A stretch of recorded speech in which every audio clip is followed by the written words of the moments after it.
Chapter 991. After the post was posted on Weibo, Xianxi's fans went into another frenzy. Previously, most of them were foodie fans, sister fans and mommy fans. But this time they were all girlfriend fans and wifey fans. There were even many popular fans who rebelled on the spot and went to Spicy Tutu's house. The comments under Xianxi's Weibo had also changed. Sister E is so cute. Brother E is so handsome. What should I do? Sister E or Brother E are confessing to me at the same time. Waiting online, it's urgent. My wife is Sister E and my husband is Brother E. I'm so blessed. Good night, Xiangyi. Good night, hubby. Jumping between mommy fans and wifey fans without any obstacles. However, before the first wave subsided, another wave arose. Just as Xiangyi was crazily gaining fans, someone suddenly exposed a huge piece of news on the internet. #Shursui is cheating. When the netizens saw this trending topic, they immediately jumped up and down like bees in a melon field. The programmers of Weibo's technical department all received a call, asking them to immediately prepare for server maintenance no matter where they were. The netizens clicked on the trending topic and found that someone had uploaded a photo. Recycled star. Sob sob sob sob. The attached photo was a group photo of the tall and burly Shursui talking to a thin young man. The two of them formed the most adorable height difference, and at first glance it was quite pleasing to the eye. However, the netizens were all in an uproar. Cheating? Shursui, you're heartless. There are no more CP fans. Damn it, Shursui, you scumbag. I heard that a house had collapsed, so I wanted to come over and take a look. I didn't expect it to be my house that had collapsed. Smile. Although this young man only has a side profile, I think he's really good looking. His face is definitely not inferior to Sister Yi's. My heart aches for Sister E. It was chaos on Weibo. Some people were crying, some were gloating, and some were munching on melon seeds to watch the fun. Until someone suddenly discovered a blind spot. Well, don't you think that this young man's figure is similar to Sister Yi's?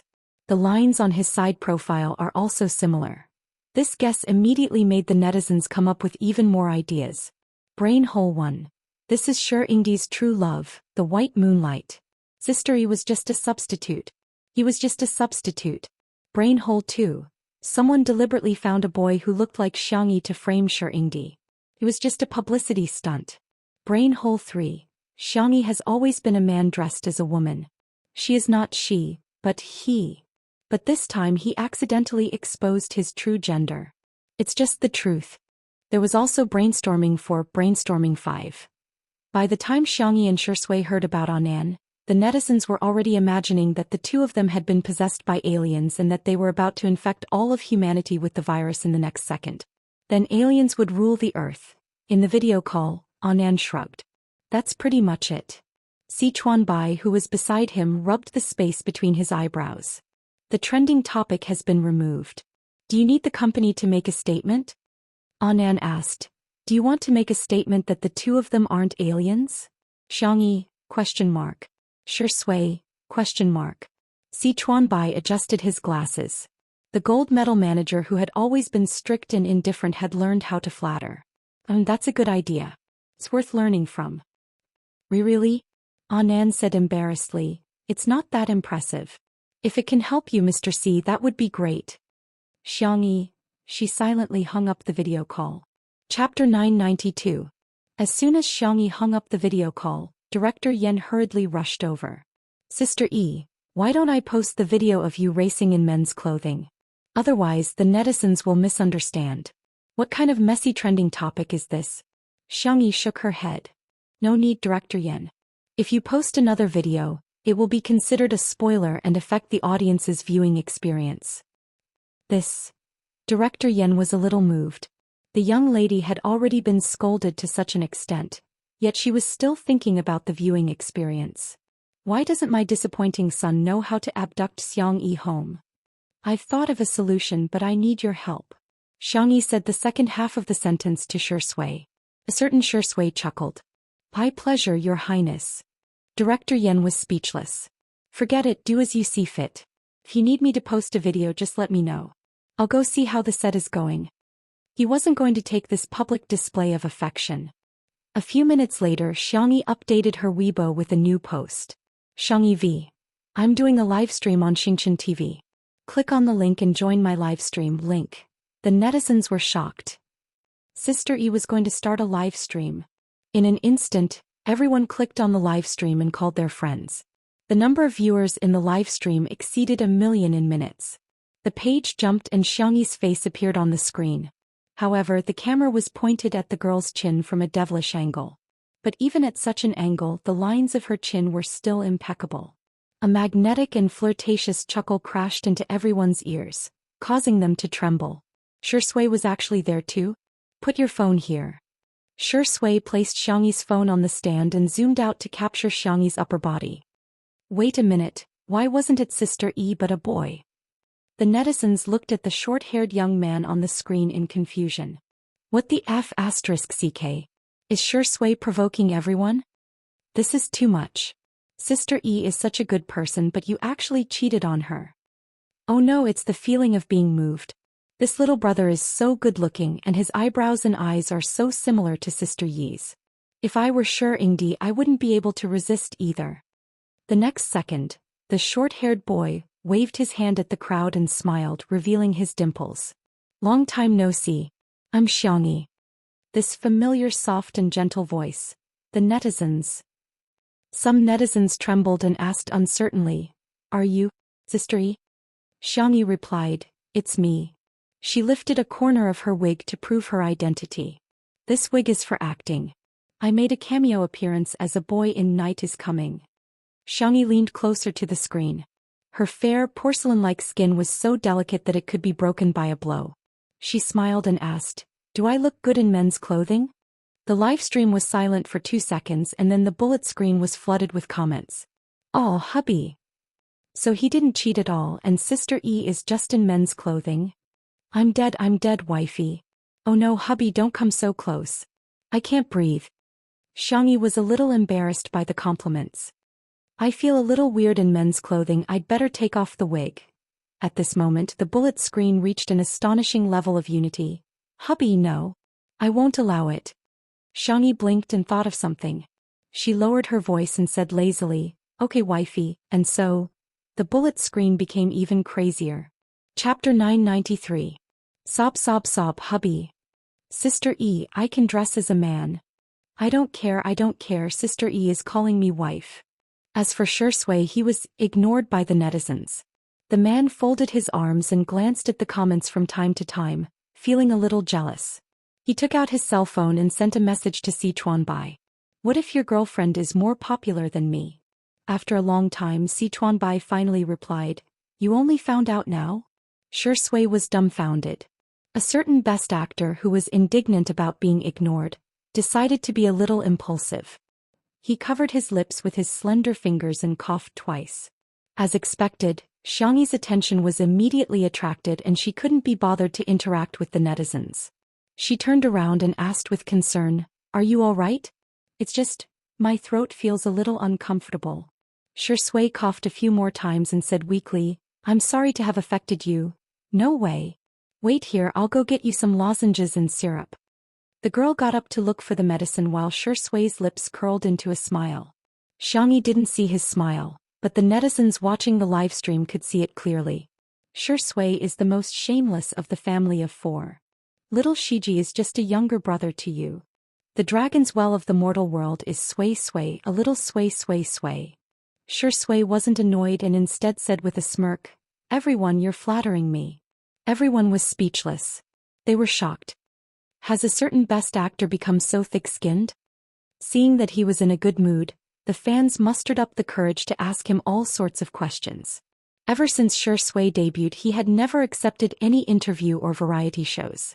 Apart from the publicity period for his works, he had been in a state of seclusion for the rest of the time.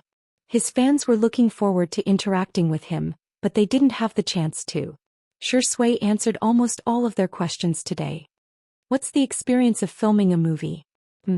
During the process of making a movie, there were both beautiful and torturous moments. But when I see my character appear on the big screen, it is indeed a very fulfilling thing. Wedding date. I've lived for 27 years and I've never been urged to get married by my family. You guys are actually urging me to get married. Baby's name? Oh, the name you came up with is not bad. I'll keep it for future use. When Xiangyi came over with the medical kit, she happened to hear Shui say, "Hobby. Does chasing stars count?" But when the netizens asked who he was chasing, Shui just smiled and said nothing. Xiangyi sat down beside him and asked curiously, "Chasing after idols? Who are you chasing?" Shui, "It's a secret." Oh? Xiangyi had never liked to pry into other people's privacy. She took out a bottle of throat lozenges from the medical kit. "Here, take one of these if your throat is uncomfortable. Remember to drink more water. Also, take this medicine 3 times a day. If it's loquat syrup, don't drink water for half an hour after you finish it. You've been too tired recently. After you're done with work, you must stay in bed and rest for the next few days. Drink more hot water to promote your body's metabolism." The viewers of the live stream immediately went into a frenzy. 3 times? Isn't that too little? Dog head. Resting in bed alone is not as effective as resting in bed with 2 people. Why drink hot water? Sister E is feeding the medicine with her saliva. Please unlock the paid content immediately. After Xiangyi gave her instructions, she wanted to take a look at the comments on her phone, but Shui covered her eyes. The girl was puzzled. Shui said calmly, "It's not suitable for children." "I see," Xiangyi whispered. "But now that you mention it, I want to see it even more. I want to see how inappropriate it is." Chapter 994. Shui was speechless for a moment. The tips of Xiangyi's ears turned slightly red. "I'll just take a look, just one look." The netizens in the live stream were about to die of laughter. "Sister E wants to see it, right? Sure, I'll give you a few lines. Woo, Zai Zai is being naughty, mommy won't allow it. C, I'm laughing my head off. What kind of immortal cutie is Sister E? Do you really want to see it?" Shui asked with raised eyebrows.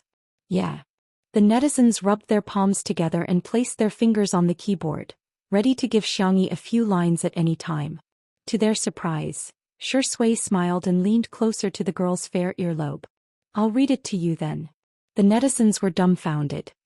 He lowered his voice and read the comments in a decibel that only the 2 of them could hear.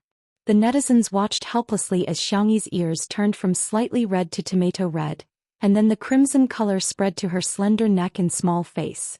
The netizens were speechless. A dog is a dog after all, I'm convinced. After reading a few lines, Xiangyi's head was burning up and she exclaimed, "That's enough." "That's all?" Shui clicked his tongue and said in a lazy tone, "Let's continue next time." Xiangyi pushed his hand away and said with a red face, "Hurry up and take your medicine." She did it on purpose, but her throat was really sore. Shui got up to get some water.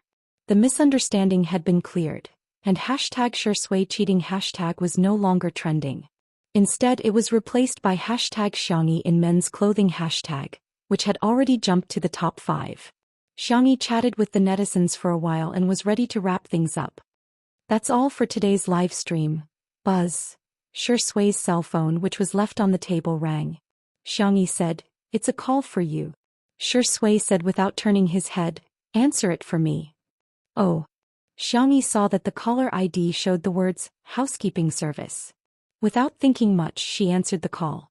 Her finger accidentally touched the hands-free button, and before she could turn it off, a man's enthusiastic voice came from the receiver. "Sir, the Sister E signage, poster, postcard and pillow that you ordered. I'll send you upwind delivery this time, right?" Xiangyi. Shui. "Okay, thank you for your hard work," Xiangyi replied calmly. I'll deliver it now. If you need in the future, I guarantee I'll give you the best quality products to Sister. By the way, are you using? Your voice sounds so much like Xiangyi's. As expected of Xiangyi's die-hard fan, Bunny's husband. Shui strode over and hung up the phone. Shui said without changing his expression, "I can explain." The hand that was actually holding the water trembled slightly, revealing his emotions. "Well." Xiangyi pointed at the cell phone on the stand. "I haven't turned off the live stream yet." With a loud splash, the water in Shui's hand was spilled all over. The screen of the live stream went black. The netizens went crazy. Could the star that Shi Yingdi is chasing after be Xiangyi? "Hey buddy, look at what I found. I really found the Weibo account Tutu's hubby." The content on Weibo is all about Sister Yi's likes, comments, reposts and votes. She's definitely the #1 fan. Haha, Shui, you've exposed yourself. You're even wooing your own wife after seeing yourself as a couple. Awesome. Really awesome. Chapter 995. On Weibo. Shui was at the top of the trending searches. #I'm chasing my wife hashtag was at the top of the trending searches for an entire day. His post on Weibo, Tutu's husband, was also shared by netizens. It was like a public execution. For example, Tutu's husband, I like Tutu so much. Tutu's husband, are you going to criticize me again? Do you think I'm dead? Tutu's husband, every day with Tutu is beautiful. Sunny days are beautiful, cloudy days are beautiful and rainy days are beautiful too. Because it's Tutu, everything is just right. While the netizens were laughing, they were also genuinely jealous. Woo, it's too untimely, isn't it too sweet?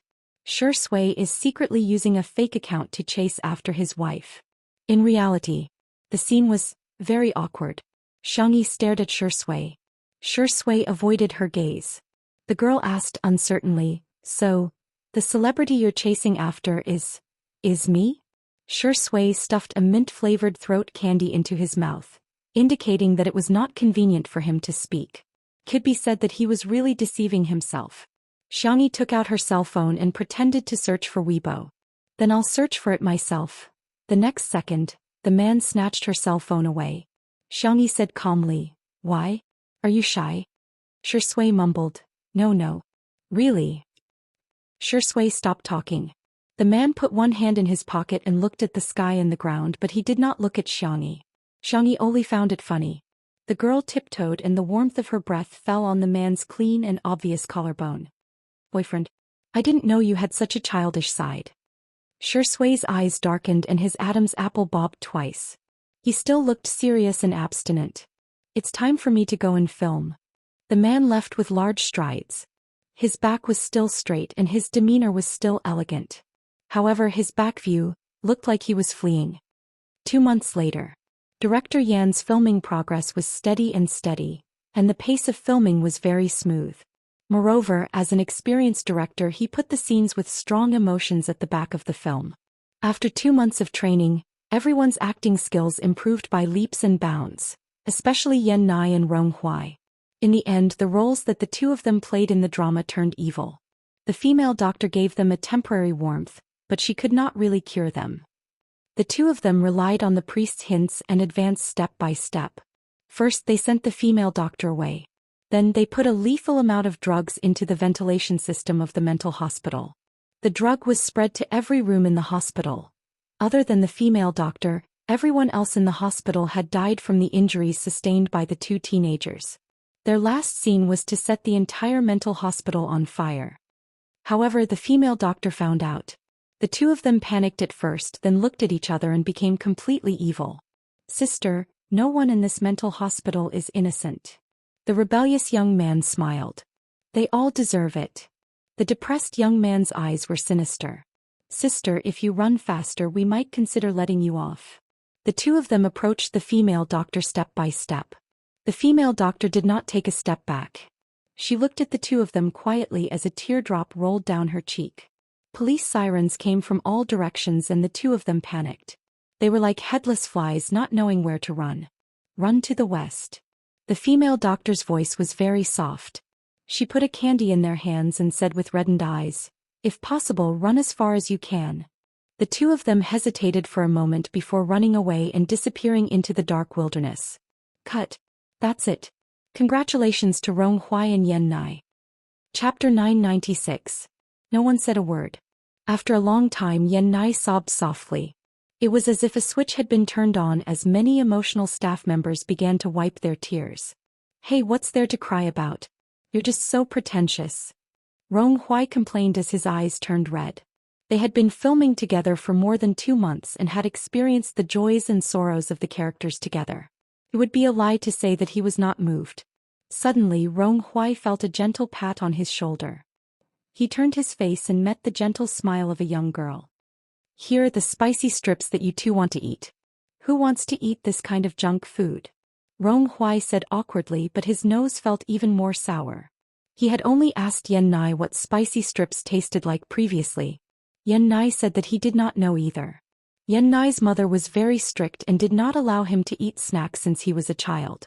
Rong Huai had never been interested in these things since he was a child, but he was curious now that he was older. Xianxia was also present at that time and smiled and said that she would make some for them to try. Unexpectedly, Xianxia remembered it. She really made some for them. The young girl bought the snacks in small packages and gave them all to the two of them. Try it. If you like it, I'll make something else for you next time. Yen Nai could no longer hold it in as he sobbed softly and cried pitifully. Rong Huai gripped the vacuum bag so tightly that the veins on the back of his hand bulged. He was slow to get into character, but he was very immersed in it. Subconsciously, he had already equated Xianxia with the female doctor in the drama. He was so gentle. Would there be a place for him in her heart? He did not want too much. Just a little would do. However, Shui's appearance shattered his fantasy. The man had a furry fleece jacket on his arm and 2 cute rabbit ears on his hat. He put the jacket on Xianxi's shoulders and asked softly, "How do you feel?" Xianxia chuckled and said, "Don't worry, I'll get out of character very quickly." The speed at which the two of them got into character was probably the fastest in the industry. They were emotional in the drama, but they were calm outside the drama. A look of disappointment flashed past Rong Huai's eyes. The little wolf cub still did not know how to hide it, so Shui easily discovered his abnormality. The man raised his eyebrows, but he didn't say anything to save his face. His slender and powerful hands were clasped tightly around Xianxi's slender waist, declaring his strong possessiveness. Rong Huai's eyes gradually dimmed. Seeing this, Director Yen sighed silently. He loved her, she loved him, he loved her to make her love him. The word, love, could be said to be a calamity. Many people were unable to escape this calamity. Following that, every day there would be actors completing their scenes. One by one, the big shots handed in their perfect acting skills.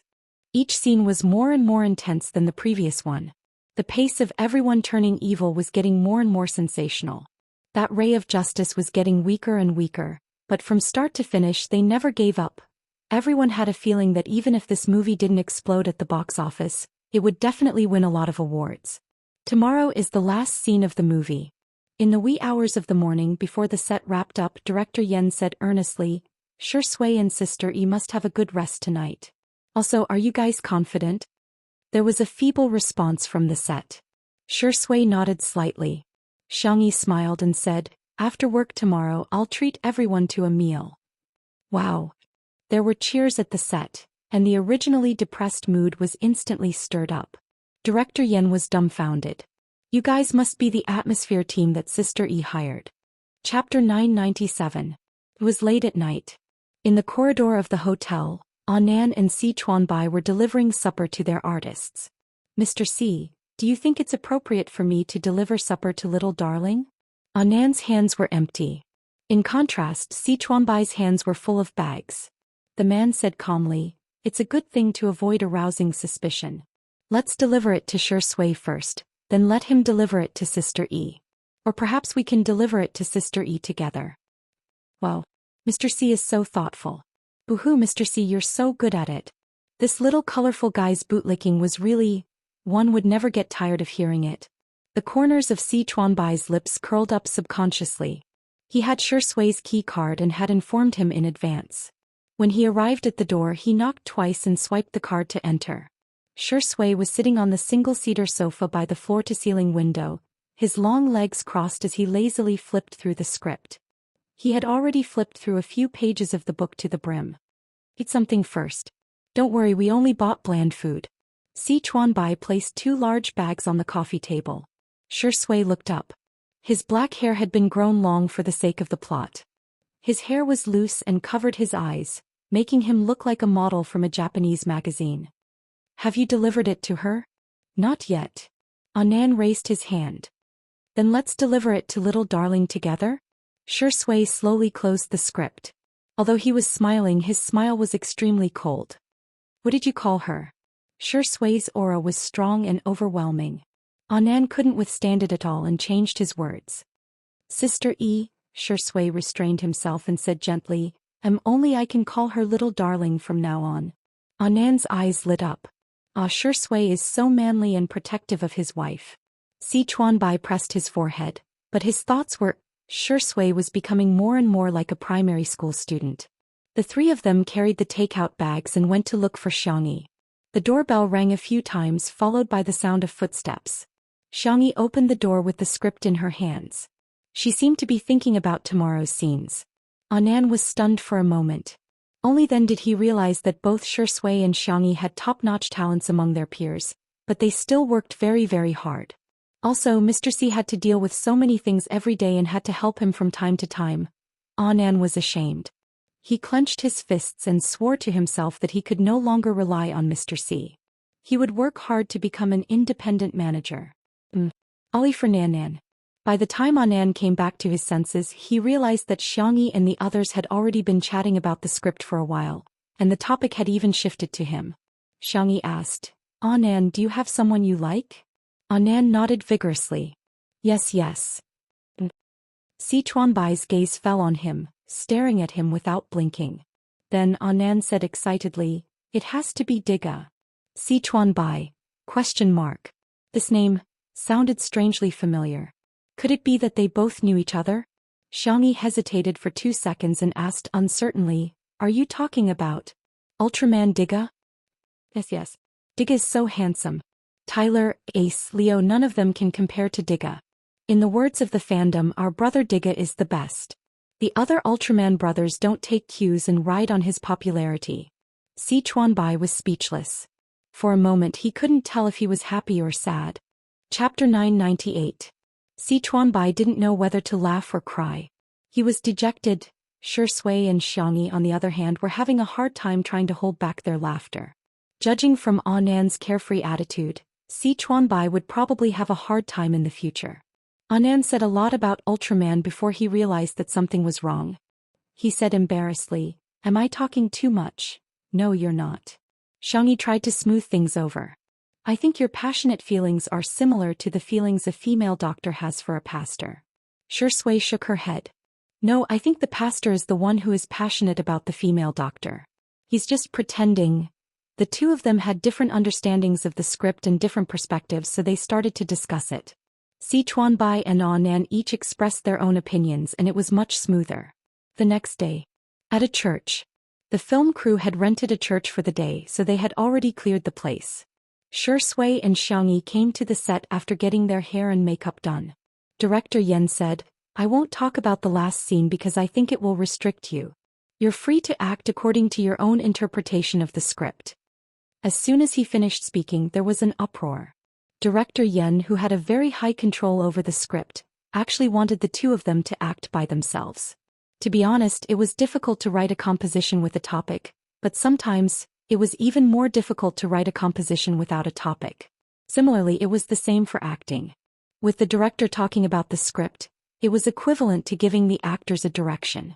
On the other hand, it depended on the actor's own understanding and ability. Shui and Xiangyi both expressed that they had no objections. Then let's begin. Director Yen took a deep breath and the entire crew became nervous. The morning light shone on the glass windows of the church, giving them a faint layer of gold. The obedient-looking children were singing hymns against the light. Their tender voices sounded like angels descending. Pure white roses were everywhere in the church. Large patches of them symbolized the purest image, and a flower of sin bloomed in the most sacred place. The female doctor walked in. She quietly listened to the children singing. Unknowingly, a young man had appeared beside him. The priest's messy black hair was tied up with a rubber band and tucked to the back, revealing his clean and full forehead. His face was incomparably handsome and his temperament was gentle and refined. However, he was the biggest villain in the drama. Have you come to say goodbye to me? He asked softly. With the sound of nature in the background, the female doctor replied, I'm here to end it all. The priest was silent for a moment before he said, some things can't be stopped once they start. Then, are you willing to stop for me? After saying that, the female doctor laughed at herself. Sorry, I said something strange again. The priest's eyes darkened and he unconsciously tightened his grip on the white rose in his hand. The thorns pierced his fingertips and red blood dripped down, staining the petals. The sound of sirens came from afar. The priest's expression did not change. The female doctor said, "I was the one who called the police." The priest's voice was almost gentle. "Yes, I know." "Then, let's stop here." The female doctor stood up and the priest followed her back. His eyes were filled with infatuation, devotion, and madness. There was also deep affection. The female doctor looked at the camera, gently stroked her hair, and the corners of her lips curled up slightly. A meaningful smile appeared on his face. All the crew members at the scene instantly had goosebumps. Even Director Yen had forgotten to shout, "Cut." Chapter 999. After a long time, it was only after Xianxi's reminder that everyone regained their senses. "Director? Is it okay this time?" Xianxi asked gently. The scene just now was the result of a conversation with Annan and Si Chuanbai last night. The female doctor was a little white flower in the flower of evil. But who could be sure that the little white flower was not a man-eating flower in disguise? That was why she smiled at the camera at the end. Director Yen came to his senses and said in a trembling voice, "Wait a minute, let me see the replay." The cameraman was trembling as he adjusted the equipment. He had not recovered from the shock just now. On the screen, every line of the priest and the female doctor was metaphorical and had a deeper meaning. But the real finishing touch was the female doctor's smile at the end. All of a sudden, the script of the entire movie was overturned. Just when the audience thought that the mystery had been solved, there was a huge reversal. Imagine it was already so shocking on set. If it was in a dark movie theater with a huge screen and post-production, how grand would it be? Director Yen did not say anything after watching the replay. Shui said, "Why don't we do another scene? That way we can compare which scene is better." Director Yen was silent for a while and started smoking. He smoked a total of 6 cigarettes. The staff on set also anxiously waited for 6 cigarettes with him. In the end, Director Yen decided, "No need, we'll do this." The scene was silent for a few seconds before cheering. Everyone was looking forward to it. It was both the peak of their acting skills and the peak of the plot's reversal. Director Yen looked at everyone laughing and started laughing as well. He wasn't a young and inexperienced director. He couldn't be any clearer about how shocking the artistic effects of that scene were. Just as he was about to sigh, someone asked loudly, "Director, is our crew done filming?" "Yes, it's done. Everyone has worked hard. I'll give you a red packet later." Before Director Yen could finish his words, he heard everyone talking at once. Sistery, what are we eating?" "Hubby, I found a delicious milk tea. Do you want to try it?" "Darling, do you want to cook later?" "Mommy will cook for you. Our child's hands must be protected." Director Yen, ? Was the attractiveness of a red packet not as important as a meal? Someone tugged at his sleeve. It was his silly son. He swallowed his saliva and urged him, "Dad, can you talk to Sistery later and give me an extra bowl of rice through the back door?" Director Yen. "Son, this is the first time you've ever begged your father for an extra bowl of food cooked by Sister E? Can you be a little more mature?" At the center of the crowd was a smiling girl. Her tone was gentle and harmless. "Our pets, Little Black, Little White, and Little Flower, are all anemic, so we killed them all. We'll bring them over later for everyone's wrap party." In an instant, the sound of people swallowing their saliva rang out one after another. Even Director Yen sternly said, "Yen, go and grab food for Dad later. If you can't get it, you'll recognize me as your father. If you can't get it, you can go hug Sister Yi's thigh and cry. Or you can take the bowl and beg for it. Do you understand?" Yen, huh? Rong Huai, who was at the side, burst into laughter. He immediately understood Director Yan's arrangement. "Son, go and bring your brother Rong along." Rong Huai? The scene was filled with cheers and laughter, and everyone was happy and harmonious. In the corner, Xianxi and Shui were holding hands. Shui said softly, "I hope the story in the movie will never happen." Xianxi looked out of the window, her slender figure bathed in the sunlight. "If it does happen, I hope that everyone in that story will make different choices and have a happy ending." The two of them looked at each other and smiled. They held each other's hands and interlocked their fingers. The movie segment ended. Next trailer. Family segment. Good night. Chapter 1000. It had been a week since the filming of Night is Coming wrapped up. For many of the crew members, the memory of that night was still vivid in their minds. There was no other reason. It was because the anemic little black, little white and little white were roasted, braised and stir-fried. It was simply too delicious. Shui had too many endorsements and jobs piled up, so she was busy dealing with work this week. As for Xiangyi, her happy vacation had already begun. At the Xiang family's old residence, Xiangyi wore cute strawberry scald-resistant gloves and opened the oven. A row of sweet and crispy egg tarts was emitting a fragrant aroma. The girl placed the egg tarts and cranberry pastries on a plate, brewed a pot of honey peach oolong tea, and brought it to the table in the courtyard. "Grandma, did Uncle really say he would bring Auntie back?" Xiangyi put down the wooden tray and looked out curiously. "I hope so. Even if she's not his girlfriend, it's fine to bring a female friend back. If that doesn't work, a male friend is fine too." Madame Xiang took a sip of tea. She looked calm, but in fact her fingers were constantly twirling the prayer beads. Before she finished speaking, a familiar devilish laughter sounded from outside the fence. "Ah, Song Song, our pomegranates are ripe. I'll go up and pick them for you." A sweet voice sounded, "Don't, it's too dangerous." "It's fine, it's not dangerous, it's not dangerous. I'm really good at climbing trees. And super fast too," Xiang Feng said as he climbed up the tree in his suit jacket and leather shoes. After carefully picking out 2 large and red pomegranates, he shouted, "Song Song, take these." "Song Qiu Qiu." In the courtyard, Xiangyi and Madame Xiang simultaneously thought of the same word, danger. Xiang Feng deliberately aimed at Song Qiu Qiu and threw the grenades. Bang! One of the pomegranates hit Song Qiu Qiu's head, while the other hit Song Qiu Qiu's chest. The impact was so great that Song Qiu Qiu sat on the ground in a sorry state. Xiangyi and Madame Xiang held their foreheads in unison.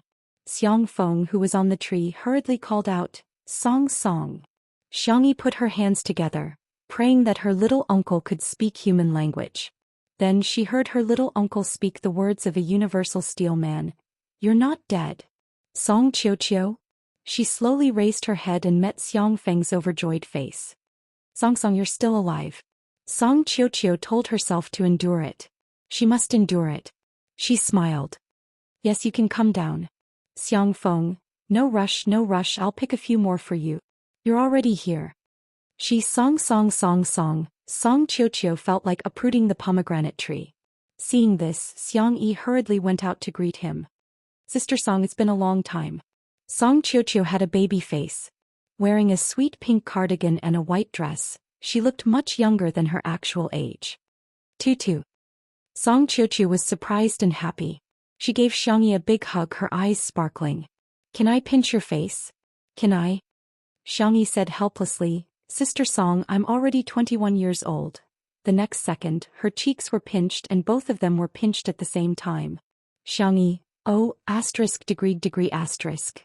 Oh, at this moment, Xiang Feng's voice came from above. Little Xiangyi moved to the side. "Don't disturb our Song from picking pomegranates." Xiangyi looked up and saw that Xiang Feng had picked a bunch of pomegranates and was holding them in his suit jacket, smiling honestly. Xiangyi asked cautiously, "Sister Song, did you really come back with my little uncle willingly?" Chapter 1001. Song Qiu Qiu revealed a smile that was uglier than crying. Yes, right. If there was a word to describe her current mood, it would be regret. Too much regret. She was 28 years old this year. Her family was urging her to get married, so she had no choice but to think of a fake marriage. Of course, before they got married they had to sign a contract. They would only be husband and wife in name. Xiang Feng and she were childhood friends. When they were young they even bathed together naked and played with ducks. Song Qiu Qiu felt that Xiang Feng was the most suitable candidate for the fake marriage. When she proposed a fake marriage to Xiang Feng, she originally thought that Xiang Feng would hesitate. She didn't expect him to agree after only 1 second. 1 second. Song Qiu Qiu wondered if there was something wrong with his hearing. Now Song Qiu Qiu didn't think so. She felt that there was something wrong with Xiang Feng. Rage points accumulated, 50%. Song Qiu Qiu smiled virtuously and sweetly. Feng, throw it. I'll catch it. Xiangyi persuaded, Sister Song, let me do it. It's okay. She had chosen the fake marriage partner, so she had to accept it even if he had to kneel. Come on. Song Qiu Qiu screamed as the pomegranate hit her arm. Xiangyi's mouth twitched. She desperately gestured to her little uncle. You can throw it on the lawn. Don't throw it all at Sister Song. But Xiang Feng was a little short-sighted and he had climbed high. He misunderstood Xiangyi's waving hand as cheering for him. Good. You're indeed my little niece. You're too loyal to your uncle. Xiang Feng's blood rushed to his head and he threw it faster and more accurately. Song Song, you can do it.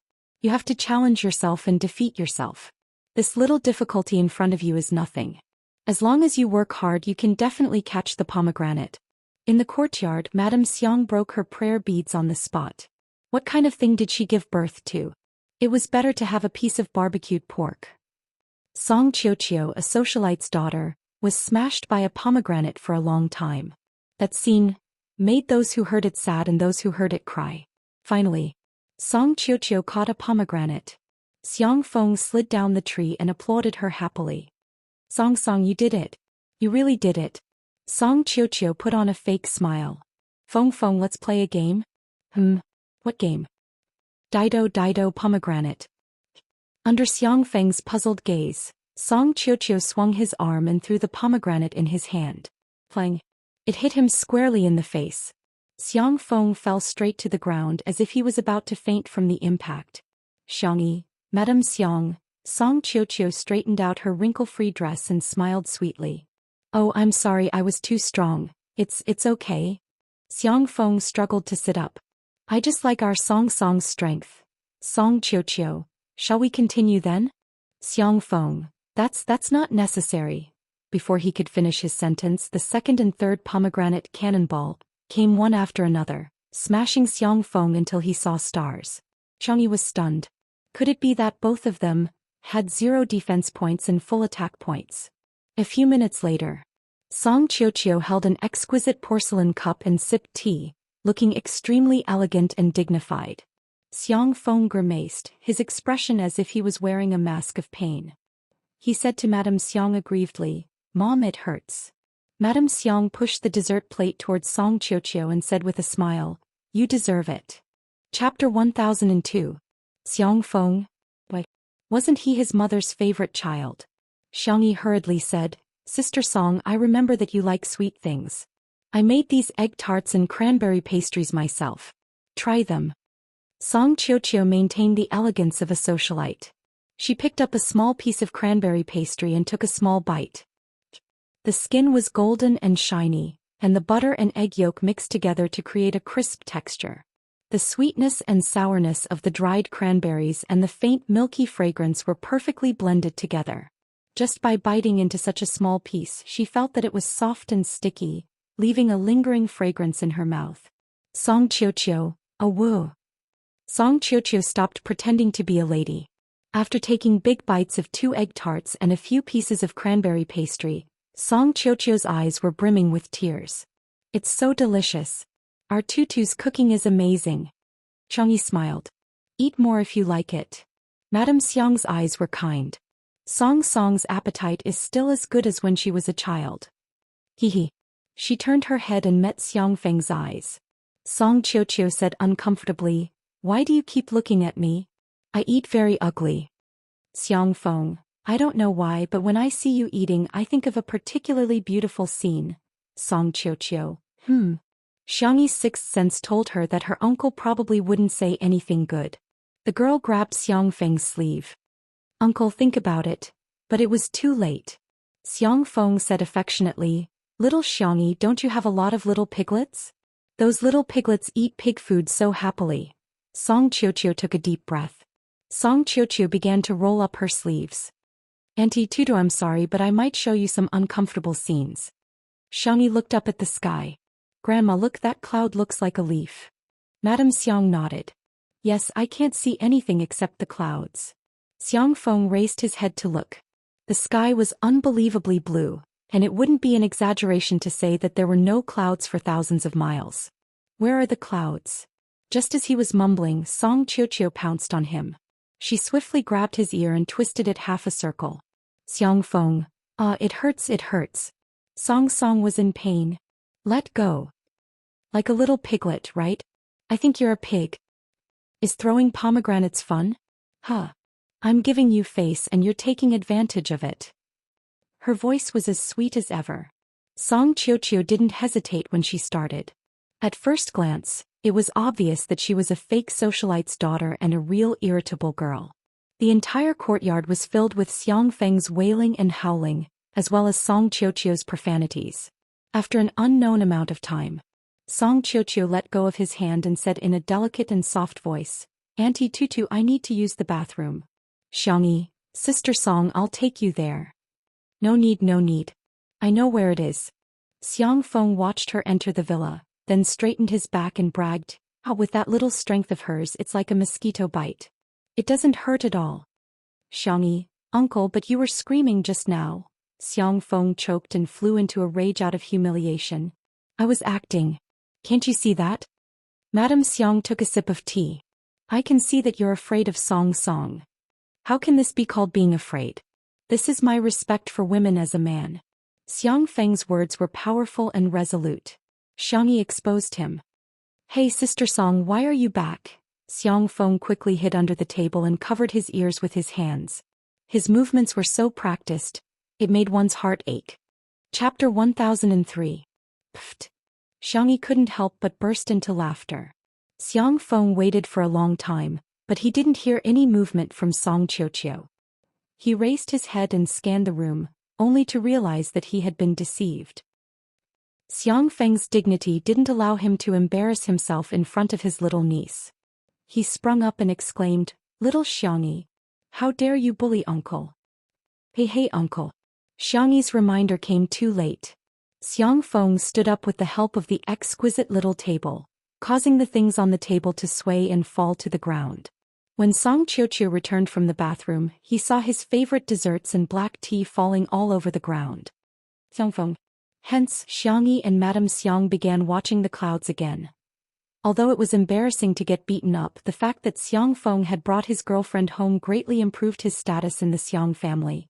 Xiang Yin and Madame Xiang were getting on in years, so they naturally wanted their children to have good families. Tutu didn't need to be urged, but the other little brats did. The Xiang brothers were all arranged to go on blind dates one after another. A few days later, the first to be arranged was Xiang Feng. At the finals of the autumn competition, Smog used a sniper rifle to determine the winner. The commentator's excited voice sounded at the scene. They won. Team Logic won. 5 kills with 1 shot. Zimeogu is awesome. The applause, screams and cheers of the audience were so loud that the ceiling was about to be overturned. Everyone was shouting the same name, Smog. Xiang Feng's blind date Xiaoxi was no exception. She was an esports fan and her favorite team was Team Logic. She was initially disgusted by the blind dates arranged by her family, but after finding out that her blind date was Xiang Feng, Xiaoxi was delighted. She sent a message in the group chat, "Frowny face, I'm going to see Smog soon." Her boyfriends were envious and sour. Half an hour later, Xiaoxi took the pass given to her by Madame Xiang and arrived at Team Logic's esports base without any obstructions. The contestants were jesting and joking around. Xiaoxi plucked up her courage and asked, is Smog around?" "Oh, you must be the girl who came here for the blind date with Zimeogu." Captain Wander smiled mischievously and winked at the training room. "Zimeogu is waiting for you inside."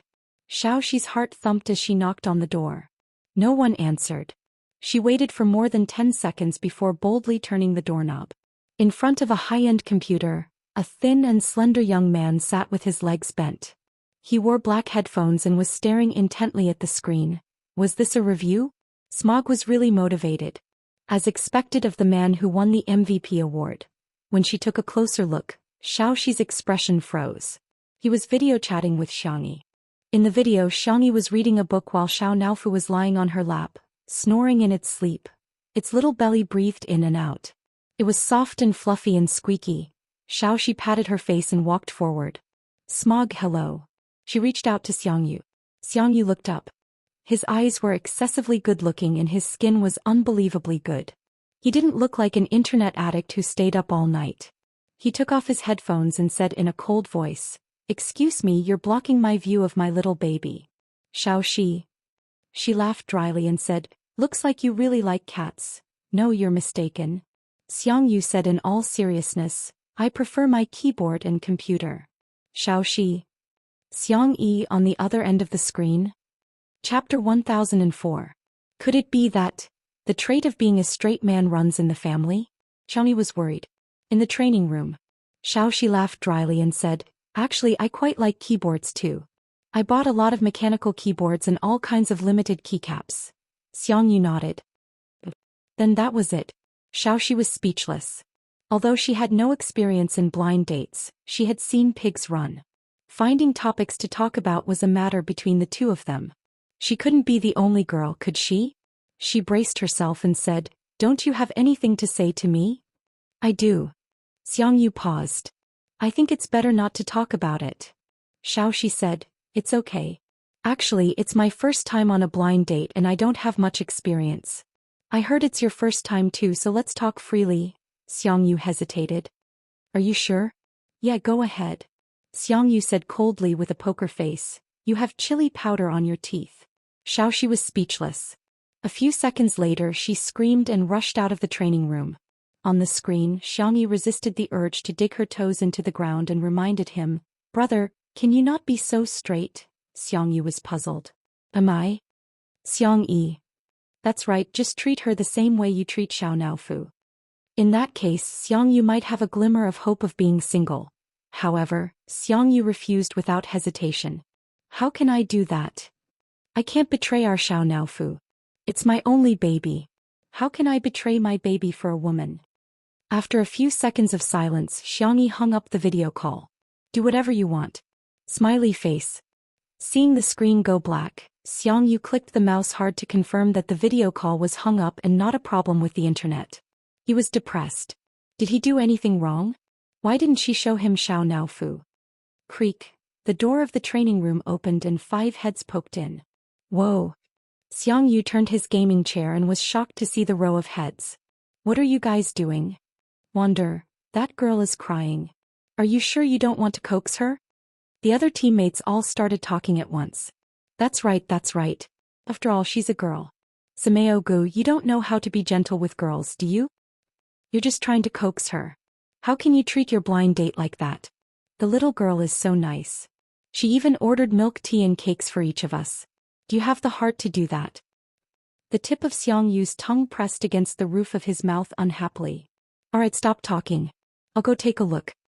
With one hand in the pocket of his dark gray sweatpants, he went to the restaurant. Xiaoxi was sitting on an armchair in the corner, sobbing uncontrollably. Ahem. Xiangyu cleared his throat to make his presence known. Xiaoxi's eyes lit up again. She thought she would hear some comforting words. Unexpectedly, Xiangyu said directly, "Can you cry somewhere else?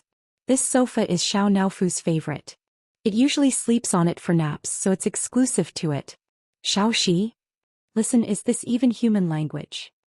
And the pillow in your arms, it used to drink milk." "Oh right, and you?" Xiaoxi couldn't take it anymore and said angrily, "You don't like the console and keyboard at all. You obviously like Xiao Naofu. Go spend the rest of your life with your Xiao Naofu." Not only was Xiangyu not angry, his eyes lit up. Such a good thing exists. Xiaoxi. Chapter 1005. Wander sent me a message saying that Xiaoxi was so angry that she left in tears. Xiangyi reported the results of Hu Xiang's blind date to her grandmother. Madame Xiang put on a new Buddhist bead bracelet and said calmly, "Next. Hu Xiang can't be that straight, right?" At the studio, Xiangqi was making a sample dress. Unlike the ready-made clothes which were cut from a piece of fabric, he was now using pieces of paper to piece the dress together like a jigsaw puzzle. The assistants had tears in their eyes as they admired the ingenious and flawless design. It was so beautiful. Hades's inspiration was like a fountain that would never dry up. The highlight of an ordinary designer's career was usually just a few years or a series of designs. However, every single one of Hades's designs was always a highlight. They were full of surprises and surprises. The most amazing thing was that he didn't care about the outside world at all. While making the sample dress, he could divert his attention to call his sister. "Blind date? Okay, I've already experienced it. Let's see if I can get any inspiration." When he hung up the phone, the last piece of paper was perfectly attached to the mannequin's body. The assistants looked at Xiangqi's artwork with fanatical eyes. However, he shook his head. "The design is too ugly. Pass." The assistants. Everyone's heart was bleeding. How was such a perfect dress ugly? However, they knew that Hades could definitely come up with a better design. There was no reason for it. They just had confidence in him. Xianxia was casually modifying the design drawings. Before long, he heard a notification from his Bluetooth earpiece. He took out his cell phone and saw that his sister had sent him a business card and a long paragraph of detailed information.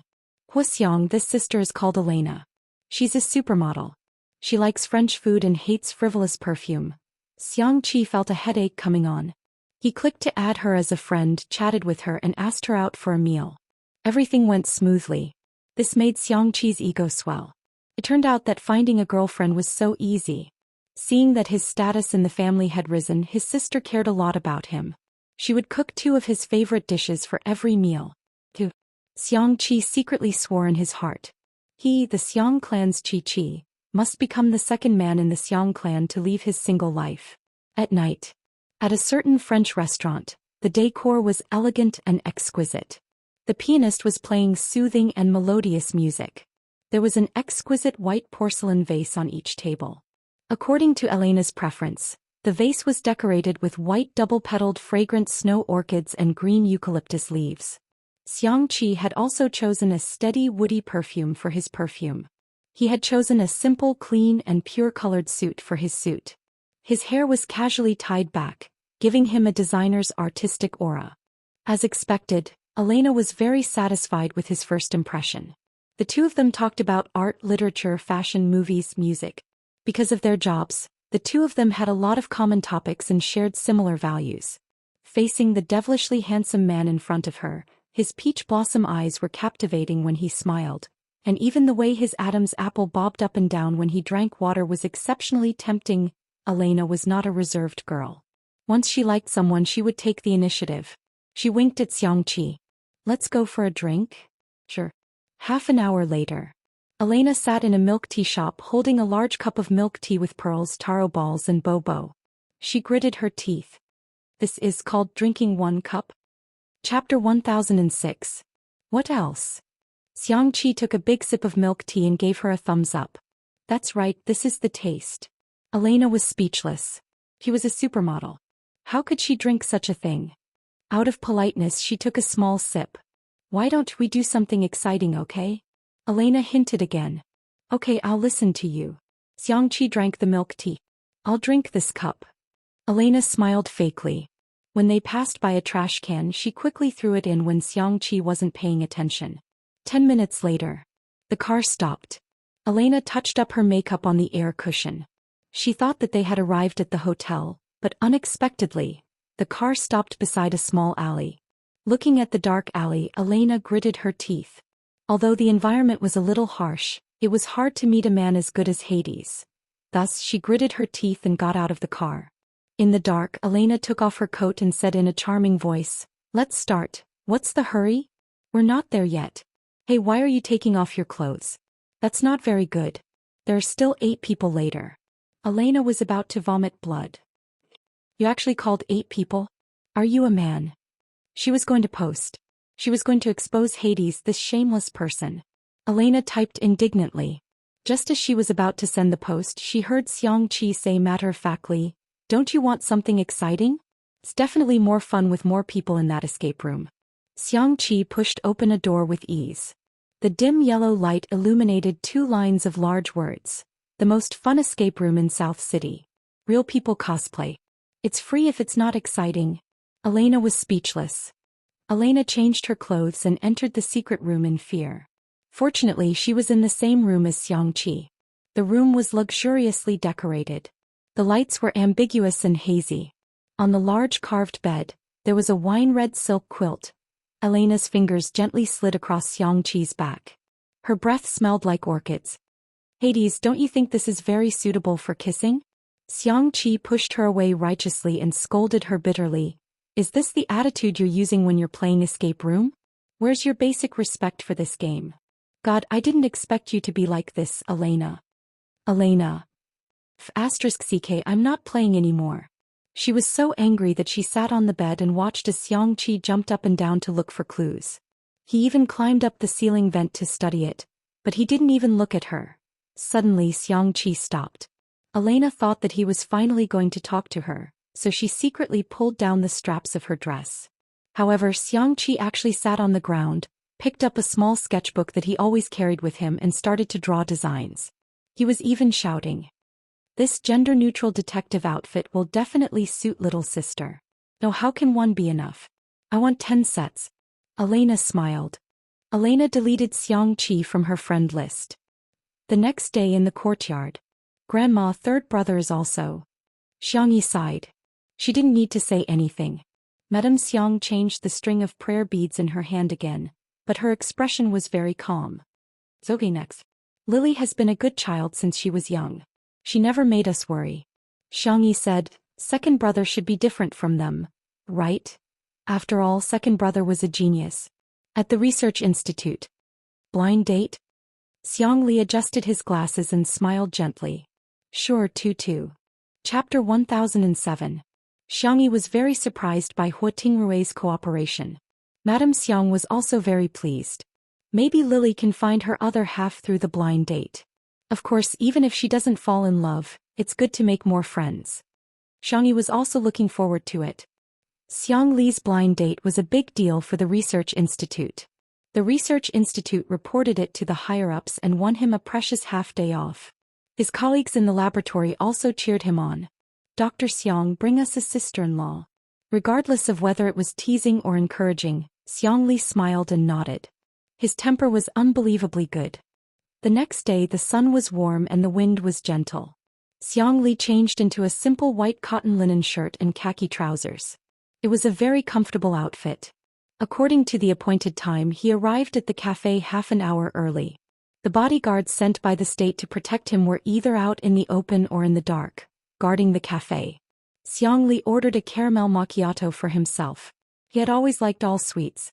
Being fond of sweets was probably part of the Xiang family's genes. He drank 2 cups of coffee before his blind date arrived. Xiang Li lowered his head and glanced at his watch without batting an eyelid. He was 15 minutes late. She didn't apologize and introduced herself in a businesslike manner. "Hello, I'm Chao Xing. I'm 26 years old. I graduated with a master's degree when I was 19 and obtained a doctorate in biology abroad when I was 21. Xiang Li listened casually. 19 years old. What was he doing back then? He seemed to have been a visiting professor at one of the top universities in the world. "Dr. Xiang? Dr. Xiang?" The other person's shout pulled Xiang Li back from his distant thoughts. Xiang Li bowed and said, "Sorry, I got distracted." Chao Xing said, "Although I'm not very satisfied with you, I think we can get married. I think we can use a week to get to know each other, 3 months to fall in love, 6 months to get married, and a year to have children. This way it won't delay our research plans." Xiang Li couldn't help but laugh. "Miss Chao's plan is very good." Chao Xing said confidently, "I think this is a very scientific and efficient arrangement." Xiang Li took a sip of coffee and faintly said, "But Einstein said that science is about the research of the laws of facts. Before we have a test sample, I don't think Miss Chao's proposal is the best solution." "So, Dr. Xiang is not satisfied with me?" Chao Xing raised her eyebrows. "It's okay. I've seen many men like you. I fully understand and respect your thoughts." Xiang Li smiled. "Einstein also said that there are 2 things that are endless, the vast universe and the ignorance of mankind. But I can only be sure of the latter." Chao Xing's expression changed slightly. "I'm very confident in my IQ." Miss Chao's confidence is indeed admirable. I only feel your sarcasm. I also don't feel any respect from Miss Chao. The 2 of them went back and forth tit for tat. Chao Xing's eyes became brighter and brighter. Xiang Li became more and more disinterested. Was this a blind date? Boring. Why should humans waste the rest of their lives on other humans? Dating? You might as well dissect a few cages of rabbits. As expected, the blind date ended in failure. Xiang Li leisurely sent a WeChat message to his sister.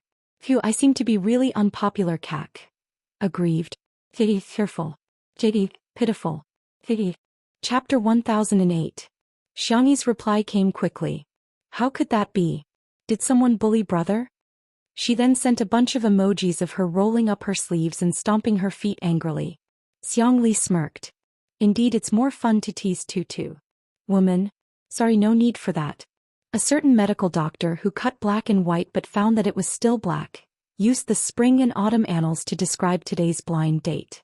When Xianxia found out that her second brother had been disliked, she hurriedly coaxed him for a long time and showered him with all sorts of praises. She even promised to cook a lot of delicious food for him. Only then did Xiangli, aggrieved and pitiful, express that he didn't feel so bad anymore. "Grandma, this is what happened." The same scene repeated itself in the courtyard one afternoon. Madame Xiang sighed and said, forget it. Instead of finding someone who doesn't get along with me, I might as well be single. But Qinchin and Xiaowan have known each other for a long time, right? Xiangyi recalled for a while and said, I think so. She had heard from Nan that Xiaowan was a fan of hers. Xiaowan was good at writing and retouching photos and had helped the fan club a lot. Madame Xiang twirled her Buddhist prayer beads. Of course she had changed them again. She smiled benevolently and said, You can't do the same thing more than 3 times. It should work this time, right? Xiangyi had an ominous feeling. Lawyer Xiang, this is your itinerary for the next week. Also, you have a meeting with the CEO of Dingfeng Technology in half an hour. The assistant reminded Xianxia concisely.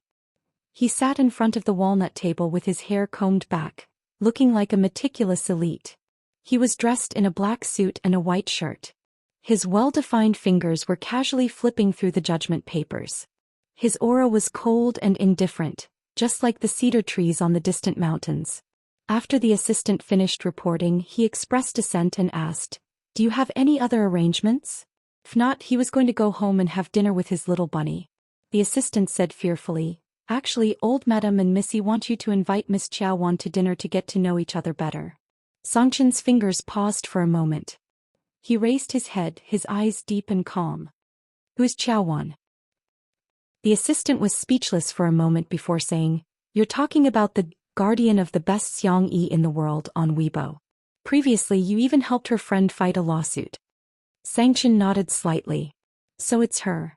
Every time Guardian finished editing a picture or made a promotional poster or sticker pack about Xiangyi, it would send him a copy immediately. Xianxia had even set her as a special notification so that he could receive a picture of the bunny as soon as possible. The assistant, Then did you agree? Lawyer Xiang actually agreed to a blind date. Xianxia, on the other hand, thought that it was just a meal. Coincidentally, he saw Xiaowan's Weibo update. She posted a set of 9 photos, each of which depicted Xiangyi as beautiful as a painting. The caption accompanying the post was, I still have a lot of stock, I have to work hard today too. Let's go. Xianxia liked the post and then sent her a message to invite her. Soon, Xianxia said without even looking up, Help me book a quiet restaurant. The assistant was extremely excited. Okay. I'll go right away. I didn't expect the 1,000-year-old sago tree to blossom one day. I must choose a hotel that has 5 stars in all aspects. It was 7 o'clock in the evening. Xianxia and Xiaowan took a seat in the restaurant. Xiaowan recalled what her roommate teased her before she left. Lawyer Xiang, are you interested in you? She asked nervously. Lawyer Xiang, is there something you need from me? Chapter 1009. Xiaowan's heart pounded wildly. Could it be that it's really like what my roommate said Mr. Xiang wants to? Ahem, stop. Xianxia cut the steak with a knife and fork and pushed it in front of Xiaowan in a gentlemanly manner.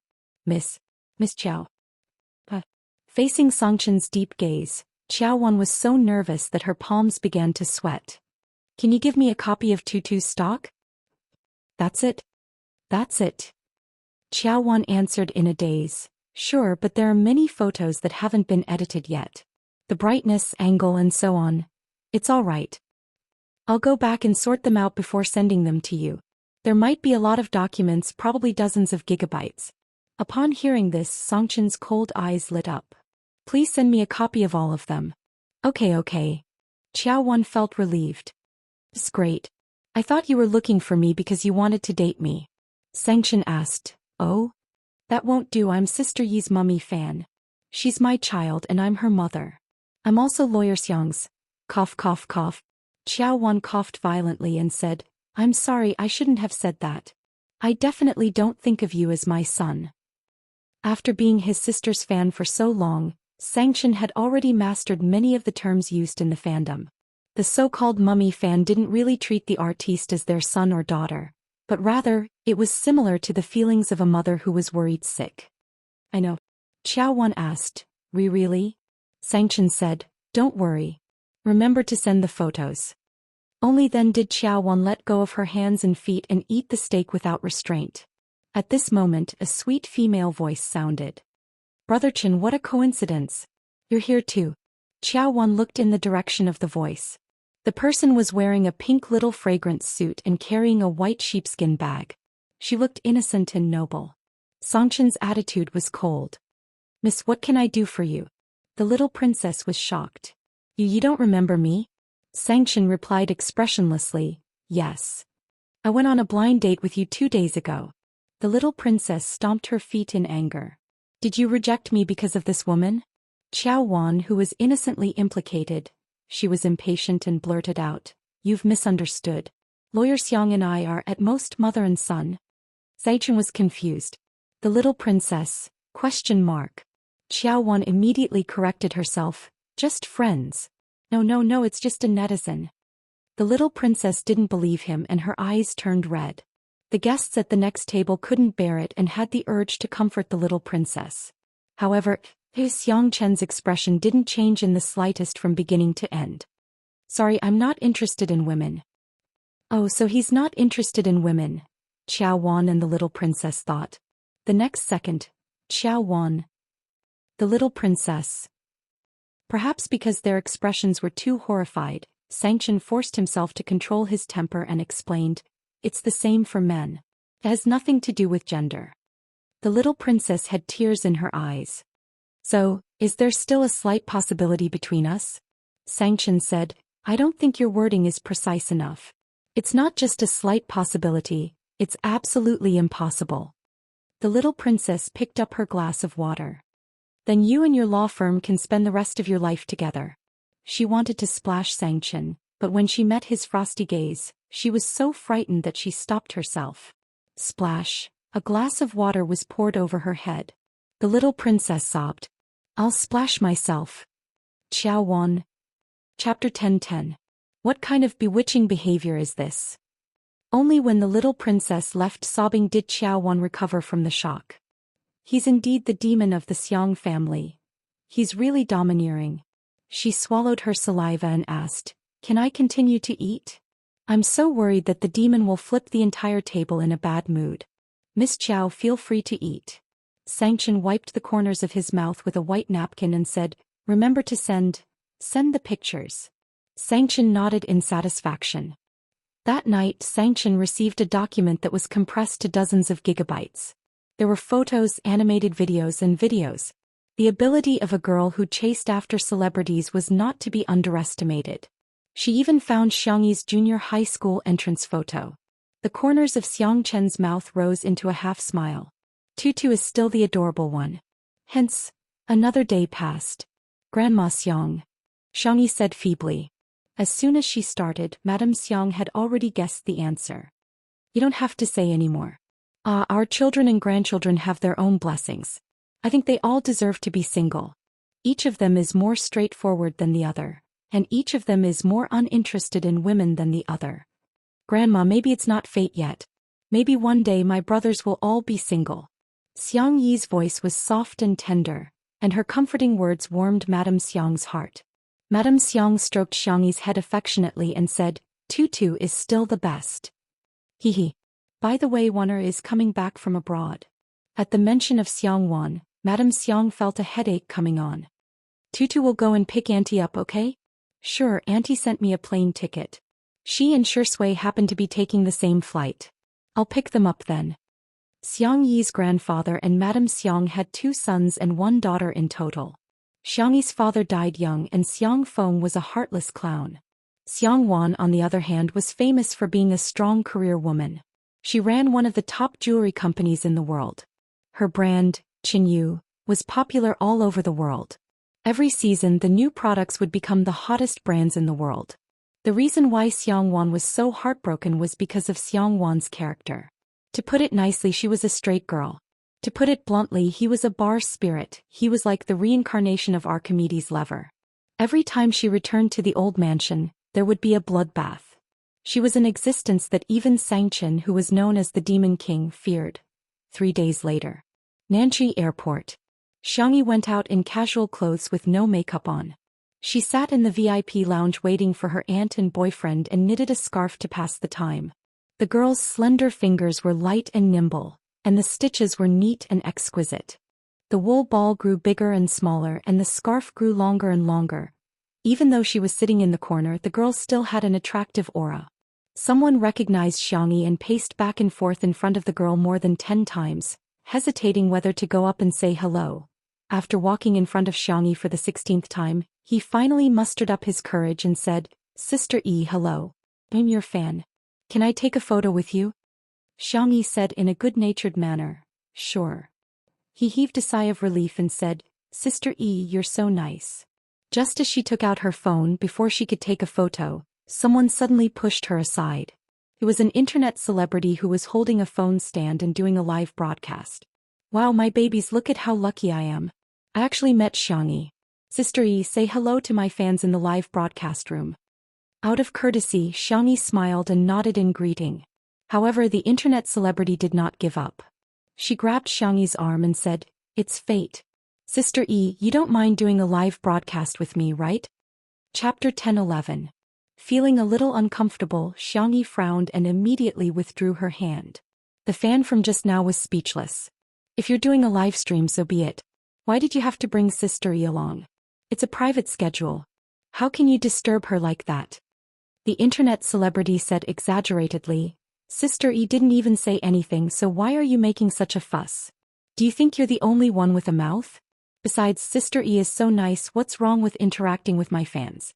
As she said that, she pointed her phone at Xianxia, wishing she could shove the screen directly into Xianxia's face. The comments in the live stream were flooding in quickly. "Oh, it's Sister E. Forgive me for being blunt, but this host is a little rude. Oh my god, the camera is so close but she still looks so good. This is the difference between a celebrity and an internet celebrity. I'm sorry, could you please do a live stream somewhere else?" Xianxia persuaded in a gentle tone. The internet celebrity rolled her eyes and felt that Xianxia was a pushover. She immediately made a decision. She was definitely going to go back on her word. In the past, her live stream would only have tens of thousands of viewers at most. However, after filming Xianxia for a short while, the number of viewers had already reached hundreds of thousands. Xianxia's super popularity was evident. Sister E, I just like you so much that I want to talk to you. Sister E, aren't you the most doting on your fans? Can't you satisfy such a small request?" The fan was speechless. "Are you spicy tutu? I think you're a fake fan. Why don't you tell me what Sister Yi's works are?" The internet celebrity couldn't say. Apart from 2 under 1 roof, she knew nothing about Xianxia. She looked around and said, "Wow, Sister Yi's scarf is so good. Is it for Shuringdi? Let me touch it." Xianxia quietly dodged, causing the internet celebrity to stagger and almost fall. She said unhappily, "Sister E is so petty. Isn't it just a scarf? I can't even touch it." Xianxia slowly hooked the last stitch on the scarf, folded the scarf neatly and looked up indifferently. Her clear doe eyes seemed to reflect the moonlight, unbelievably beautiful. "Miss, you don't want to leave?" Meeting Xianxia's eyes, the internet celebrity felt a little flustered. However, when she thought about popularity, she felt that it was not a big deal to gain attention and gain popularity. What could Xianxia do to her? Could it be that they could still fight? When that happened, the netizens would definitely flame Xianxia. Feeling emboldened, the internet celebrity retorted, "Xianxia, this is the VIP lounge. This is the treatment that I deserve after buying a first-class ticket. Xianxia, are you trying to chase me away? Does he have any regard for the rules of the airline? Isn't he a little too self-centered?" The spicy tutu girls were speechless. What kind of lotus flower speech was this? How infuriating. On the other hand, the netizens who were watching the show were extremely excited. "Fight. Fight." Under everyone's gaze, Xianxia said calmly, "Okay, I understand." She lowered her head and seemed to have sent a message. Thinking that she was scared, the internet celebrity said, "Sister E, it'll be bad if the netizens misunderstand you. Why don't you explain it to everyone in my live stream?" Before she finished speaking, several flight attendants of the airline hurried over. Someone came to apologize to Xianxia. Miss Xiang, we're sorry to have caused you a bad experience.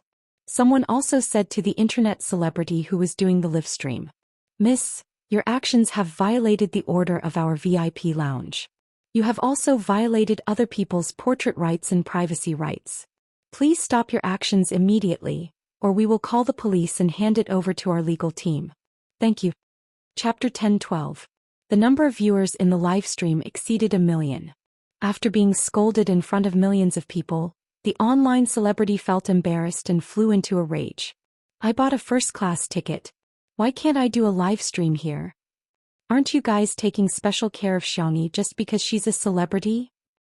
It's too much to divide the guests into different classes. I'm going to lodge a complaint against you. Xianxia's family doesn't own the airline. The service staff interrupted her. First of all, we treat all customers equally, unless they don't respect the passenger agreement. Secondly, Qingfeng Airlines is owned by Miss Xiang's mother's family. The online celebrity was dumbfounded. The audience was dumbfounded. What? Did I hear wrongly?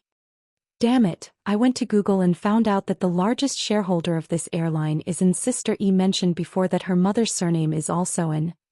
Amazing. What kind of Ms. Perfect is Sister E? Sister E, take a good look at yourself and stop trying to ride on Sister Yi's coattails, okay? The online celebrity's expression changed again and again. She wanted to say something else to hype herself up, but the service staff had already gestured for her to leave, as if they would take her away if she didn't leave. Seeing this, she had no choice but to leave dejectedly. The world was finally quiet. The service staff bowed to Xianxia and said, I'm sorry, Miss Xiang, we will prepare a private lounge for you next time. Sorry to trouble you guys, it's been hard on you. Don't mention it, don't mention it. Soon the service staff left too. The other passengers quietly looked at Xianxia, only to find that she didn't seem to be affected. She picked up the crochet needle and started knitting a new scarf. Her movements were skillful and beautiful. At the same time, outside the lounge, the online celebrity was so infuriated that her nose was almost crooked. She said to the camera, Did you guys see that? So what if you're rich? Do you think you can do whatever you want just because you're rich? The pop-up comments in the live stream were all yes. The online celebrity was speechless. The number of viewers in the live stream dropped sharply. Without Xianxia around, the netizens naturally lost interest in her. The internet celebrity quickly changed his train of thought to whet everyone's appetite. Isn't everyone curious about who Xianxia is here to pick up? The scarf she knitted just now was pink. Do you think Shi Yingdi will use a pink scarf? Out of curiosity, many of the audience stayed behind to see what she was going to say. When the internet celebrity saw that the number of viewers had stabilized, he lowered his thick false eyelashes and rolled his eyes. Who knows, maybe she's here to pick up a little fresh meat. For example, Jiangqin, Yennai, Ronghuai and so on. It's reasonable for young boys to use pink. Before he could finish speaking, a capable and venomous female voice rose behind him.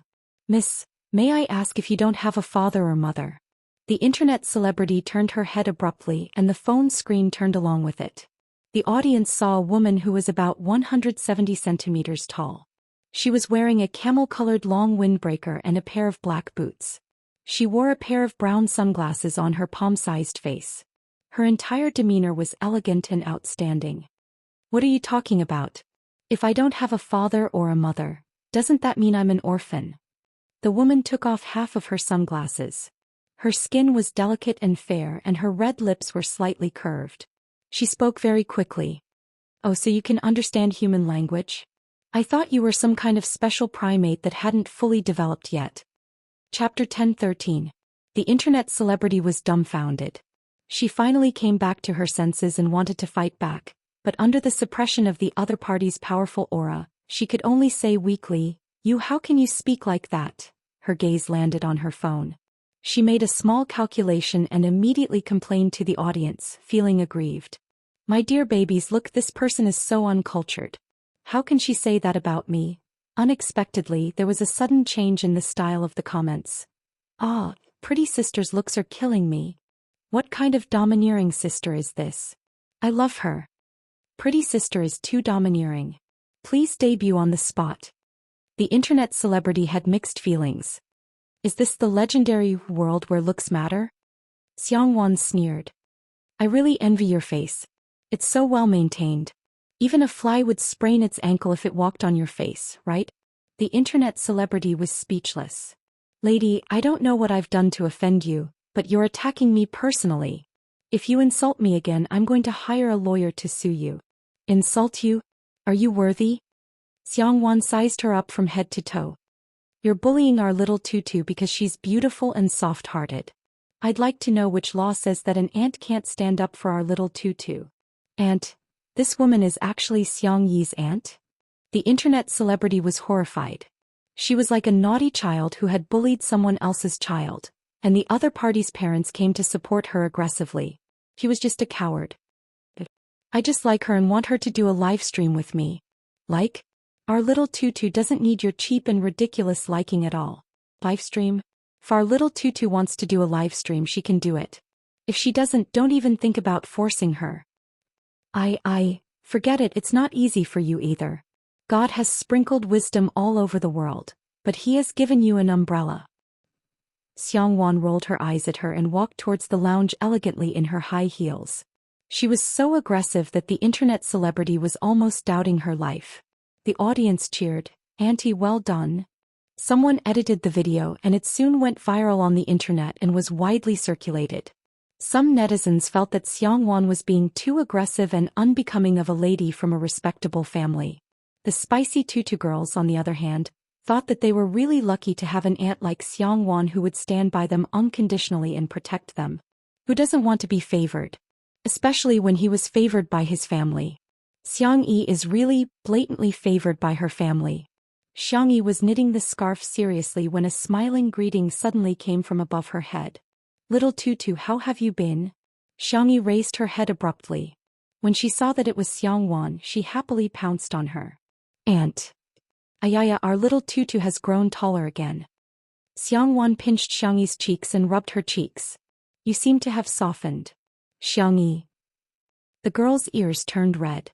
"Auntie, there are so many people here," Xiangyuan sneered. "I'll gouge out the eyeballs of anyone who dares to look." The crowd, who didn't dare to look in her direction because of her aura, trembled. The next second, Xiangyuan lowered her voice and asked quietly, "Can I do it when there's no one around?" Xiang Yi was speechless for a moment and sighed softly. "Auntie, you're still the same as before," she used "yi" the moment she spoke. Chapter 10:14. The two chatted casually for a while. Xiang Yi looked down at the time and said, "My boyfriend's flight has arrived. Auntie, wait here for a while. I'll pick him up and help him with his luggage." "Wait, you're helping him with his luggage? Does he not have hands or legs?" Xiangyuan said angrily. Xiang Yi said innocently, "He's very delicate. I'm afraid he'll be tired." What kind of boyfriend did little Tutu find? Xiangyuan, who had lived abroad for a long time, did not know much about the domestic entertainment industry. Her impression of Shui was also stuck at the time when he was a teenager. She pondered for a moment and said, "If that's the case, I'll go with you." "Oh no, I can do it, Auntie." "You can't." "I can do it. I don't want you to think. I want me to think." Under Xiangyuan's insistence, Xiang Yi had to agree. The two walked through the VIP passage and saw Shui at the end. The man had just gotten off the plane and was wearing a clean and warm white turtleneck sweater. He took out his phone from his trouser pocket, turned off the airplane mode and sent a message to Xiang Yi immediately. Xiang Yi waved at him and said, "Here, here." Shui turned his head. After seeing Xiang Yi, the slightly sharp and cold aura around him disappeared. Like a frozen lake welcoming spring, his eyebrows and eyes were full of smiles. Xiang Yi stepped forward and said, "I'll help you with your luggage." Shui chuckled and said, "Okay, then let's exchange." Xiangyuan, who was not far away, pursed her lips and was a little disgusted. However, when Xiang Yi took Shui's boarding box, she found that the man's box was too light. On the contrary, her pile of wool was heavier. "Why do you have so few things?" "I can't help it. I want to go home." While talking, the two walked to Xiangyuan. Shui called out gently, "Auntie." Xiangyuan flipped her long hair and said, "Please don't. You haven't married into our family, so it's not appropriate for you to call me Auntie. Call me Madame Xiang." "Auntie." Xiang Yi protested softly. Shui chuckled and said, "Miss Xiang. It's only 10 years. Xiangyuan put on a fake smile. I remember what you said at that time. I won't be tempted by any girl in this world. What does this mean? Xiangyuan knew that he was just being impulsive, but she still felt unhappy. Little Tutu is so cute, there is no pig in this world that is worthy of her. Shui couldn't help laughing. Tutu is different. Tutu is a little fairy. Glib tongue. Shui didn't defend himself. He walked through the VIP passage to the parking lot and opened the car door for the two ladies. After getting into the car, he took the initiative to pick up Xiangyi's crochet needle and started knitting. He was actually knitting better and faster than Xiangyi. Xiangyuan thought, I think I can do it too. She tried, but she couldn't even lift the needle, so she gave up on the spot. This is not something that can be done by humans at all. At the side, Shui's fingers flew nimbly and cleverly. Xiangyuan said with a sharp tongue, You're inhuman. If it were anyone else they would probably mind and get angry, but Shui said gently, This is just a small trick.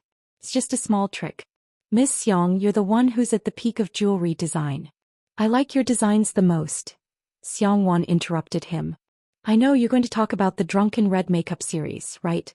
That was Xiangyuan's famous work and it was also the most well-known set of jewelry designs. Shui said gently, I like the Drunken Red makeup series too, but I still like your such a country the most.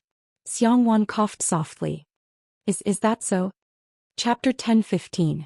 For a long time, people with ulterior motives approached Xiangyuan and mentioned the Drunken Red makeup series. In fact, Xiangyuan was quite disgusted. But what Shui mentioned was a set of unpopular designs that had not been officially sold. There were only drawings and a set of finished products, which were now collected in a foreign art museum. Xiangyuan herself liked that series of works very much and even had a good impression of Shui. Then Xiangyi enjoyed her boyfriend's 10-minute bootlicking. Shui praised Xiangyuan's such a country from all angles. His words were gorgeous, his professional knowledge was profound, and his art appreciation was superb. Xiangyi was simply amazed. Originally, she was worried that her aunt would not like Shui and would mercilessly ridicule her like how she treated her little uncle. Unexpectedly, 10 minutes later, Xiangyuan looked at Shui with a much gentler gaze and said with satisfaction, You're a good child. Xiangyi. I'm very relieved to leave Tutu in your hands. Xiangyi. When are you going to get married? I have to design wedding rings for you. Xiangyi. Shui smiled slightly. Progress bar on aunt.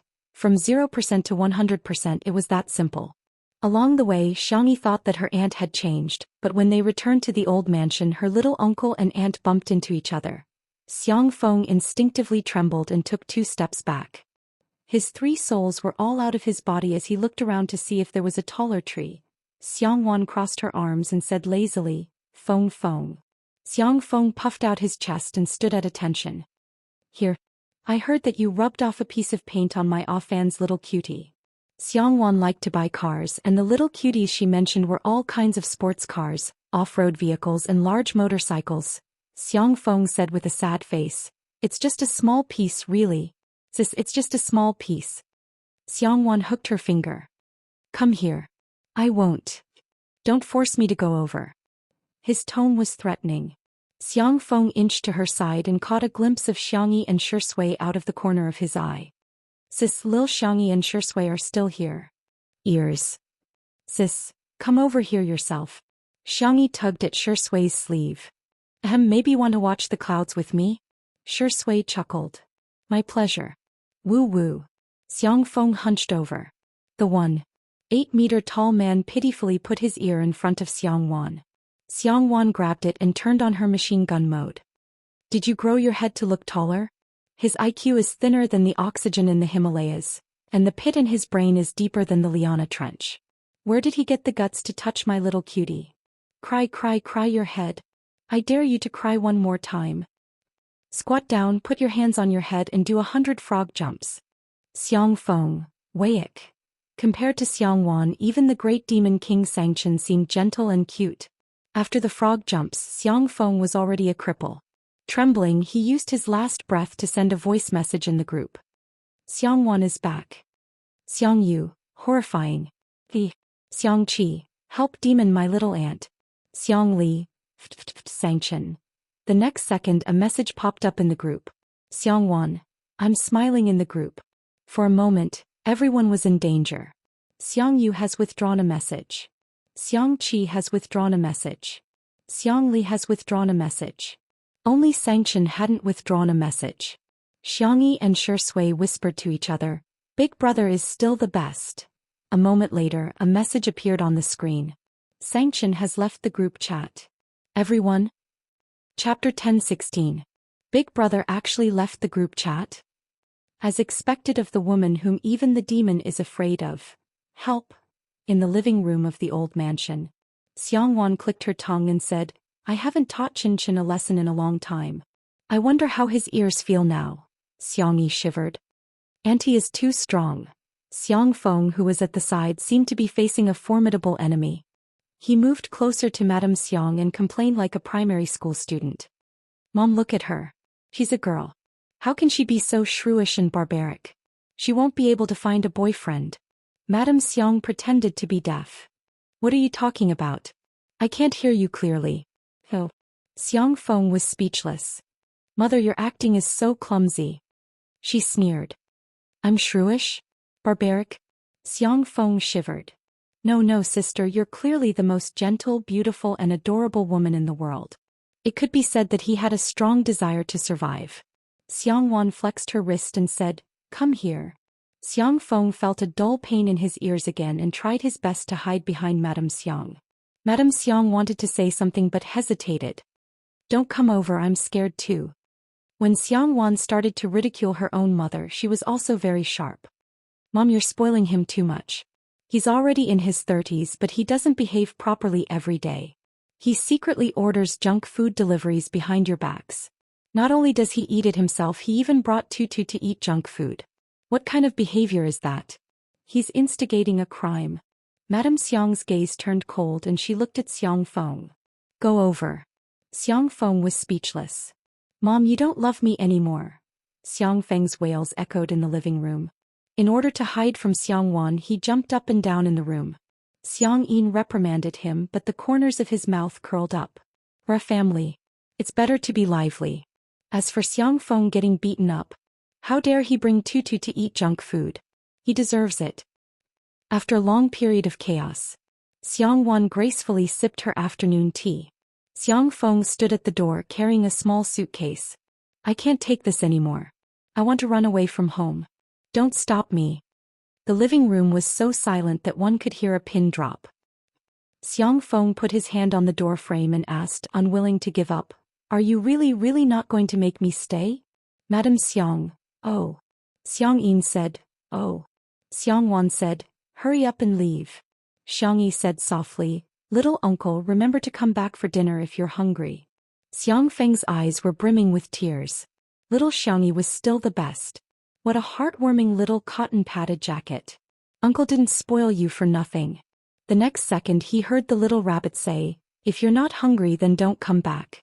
Otherwise Auntie will beat you up again." Xiang Feng, "I'm not afraid of her. I was just giving her face, that's all." He flicked his sleeves and left. No matter how one looked at his back, it was lonely. As soon as Xiang Feng left, the housekeeper came in and reported, "Young miss, there are 2 girls outside. They claim to be your junior high school classmates." Xiangyi got up and said, "I'll go take a look." Xiang Wan frowned, but she didn't stop her. Shui seemed to have sensed something and asked in a low voice, "Why has Tutu never mentioned her classmates? Wow, this mansion is really grand. Yeah, I didn't expect Xiangyi's family to be so impressive. Building a mansion in a place where every inch of land is expensive is really not something that can be done with money." The 2 young girls chattered non-stop.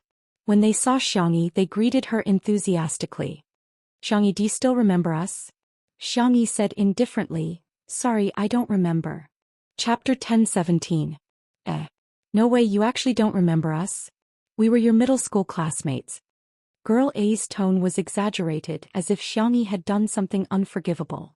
Girl B blinked and said sympathetically, "Xiangyi, don't tell me you're still holding a grudge over what happened back then. Okay, we'll apologize to you, okay?" A few big question marks appeared on Xiangyi's little head.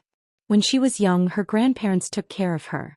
The 2 of them liked to live in different cities for a while, so she transferred schools many times in middle school and high school. In addition, she kept skipping grades, so she didn't remember many of her classmates. At that time, all her time was filled to the brim. In addition to studying, she also had to study medicine and Xianxia.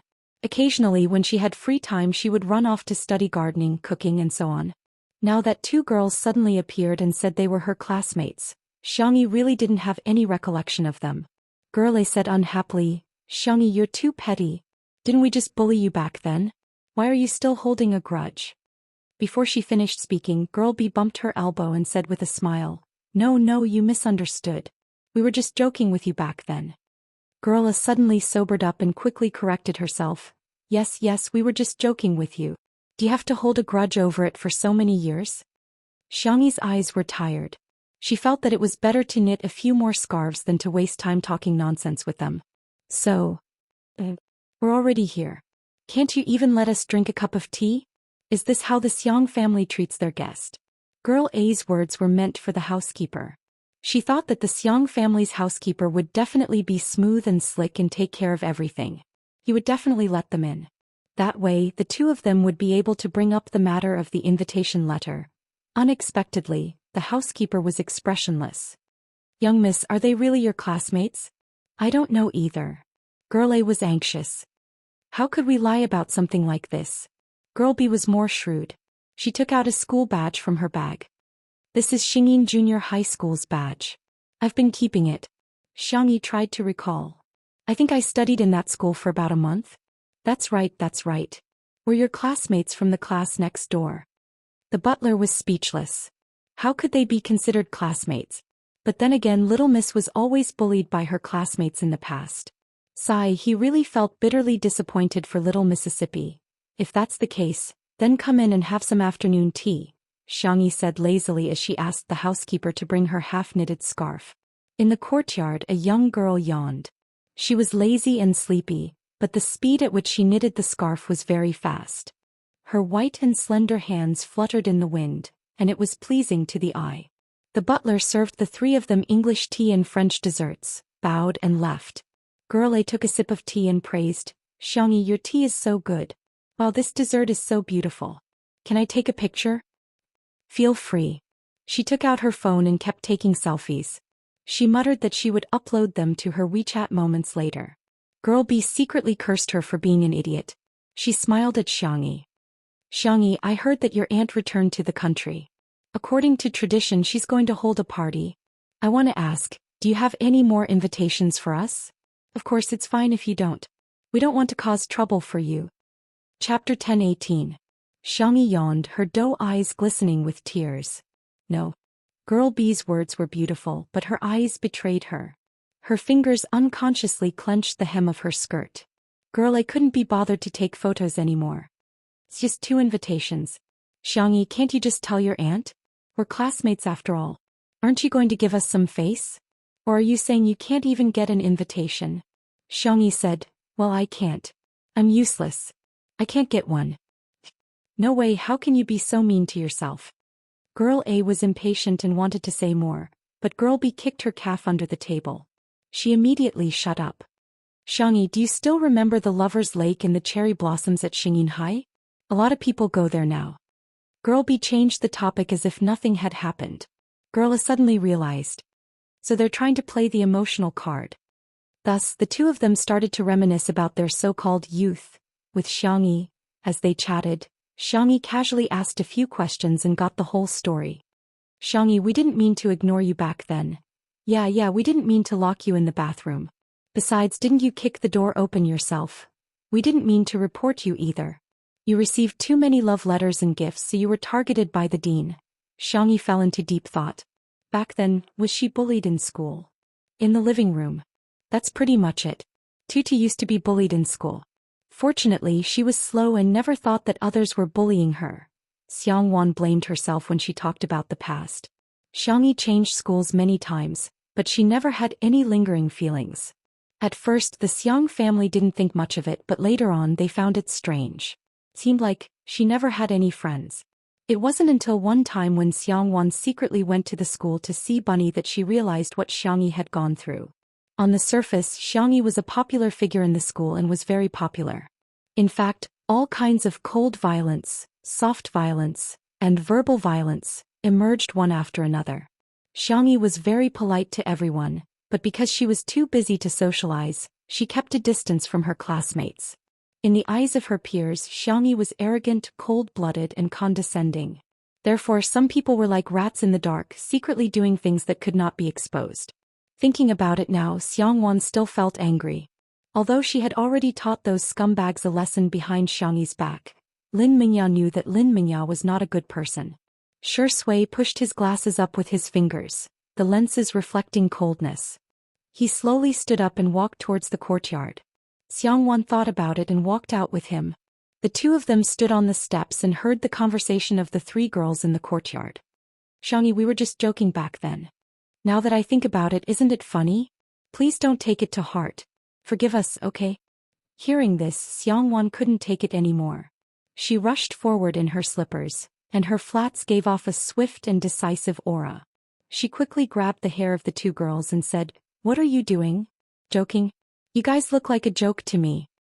"Forgive? Why should I forgive you? Who do you think you are? Your existence is probably to prove the validity of the biological diversity theory. Our tutu has my protection, understand?" Chapter 10:19. The two girls were so frightened that their faces turned pale and they shrieked. "Ah!" Xianxia let go of the two girls in disgust and wiped her fingers carefully with a wet towel. The two girls' meticulously styled hairstyles were now a mess and they looked rather pathetic. Girl A was furious. "Who are you? Who are you to treat us like this?" Facing Xianxuan's bright and beautiful face, the rest of the words were automatically silenced and no sound could be heard. "She's actually the daughter of the Xiang family." Girl B apologized meekly. "Miss Xiang, we didn't do it on purpose. If we've disturbed you, we're really sorry." All right. You're already a 1,000-year-old fox, so why are you still acting like a little white lotus?" Xianxia rolled her eyes. "Back then, weren't you the one who led the pack to isolate us little bunnies?" Xianxia had never liked scheming people like her. Under Xianxuan's domineering aura, Girl B's face turned paler and paler. Cold sweat kept seeping out of her forehead and her foundation was a little mottled. Xianxia was confused. "Isolated?" Xianxia was confused. "Don't you know that you've been isolated before?" Have I?" Xianxia asked with uncertainty. Xianxia was speechless. "Should I say that being heartless is an advantage or a disadvantage?" "Actually, when I was a student, I never paid attention to things like social relationships," Xianxia said in an obedient and soft voice. "As long as my heart is firm enough, the disturbances of the outside world won't affect me at all. Besides, they can't bully me." Girl A sobbed. Yes, we locked her in the washroom but she kicked the door open and smashed the few of us. We gossiped about her but she didn't care at all. Instead we were beaten up by the school bully. By the way, she even has a fan club. We were scolded for a long time. We reported that she was in a relationship and the dean not only punished her but also found the informant. During the flag-raising ceremony, a large group of us took turns to read the flag. Xianxia was speechless. Xianxia, listening to the girls' tearful complaints, those who did not know the truth would probably think that she was the one who was bullied. "Don't be an eyesore here." From Xianxuan's sharp eyes swept over them and the two girls trembled like quails. "You support me, I support you," and quickly leave. Xianxia pretended that nothing had happened and wanted to go back to the living room, but Xianxia grabbed her wrist. "Auntie." The young girl's eyes were curved and her dimples were shallow. "Didn't you say before that you didn't care about me at all? Then how did you know that I was bullied?" Xianxia said stubbornly, I don't care now." As soon as he opened his mouth, he sounded like an old tsundere from the Xiang family. "But you helped me teach them a lesson just now. Are you seeing things? Your aunt is already an adult. Do you think I'm the kind of person who would stand up for the younger generation and fight with a little girl?" Xianxia laughed out loud and held Xianxuan's arm, leaning her head on her shoulder. "Auntie, you're so good." She was so lucky to have such a family. On the surface they supported her but in the dark they protected her so that she could grow up without any worries. Although she had lost her parents' love, she had received a lot of love. She inadvertently looked up and met Shi Sui's gentle and clear eyes. The young girl's smile deepened. There was now one more person who loved her in this world. "Dad, Mom, you can rest assured." Chapter 10:20. A few days later, one of the directors managed to contact Xiang Yi through director Yan and Li Jianyu's connections. A live stream party? Yes, the netizens are now very interested in the lifestyle of the wealthy. Of course, we also learned that the invited socialites also want to use this opportunity to increase their influence. The director rambled on. Xiang Yi went to ask for her aunt's opinion. Xiang Wan was quite open-minded and had always liked new things. Hence, the livestream was quickly finalized. When the invited socialites found out that the party was going to be live-streamed, they put in even more effort to prepare for it. There were already several who fought over Xiangqi's handmade haute couture dresses.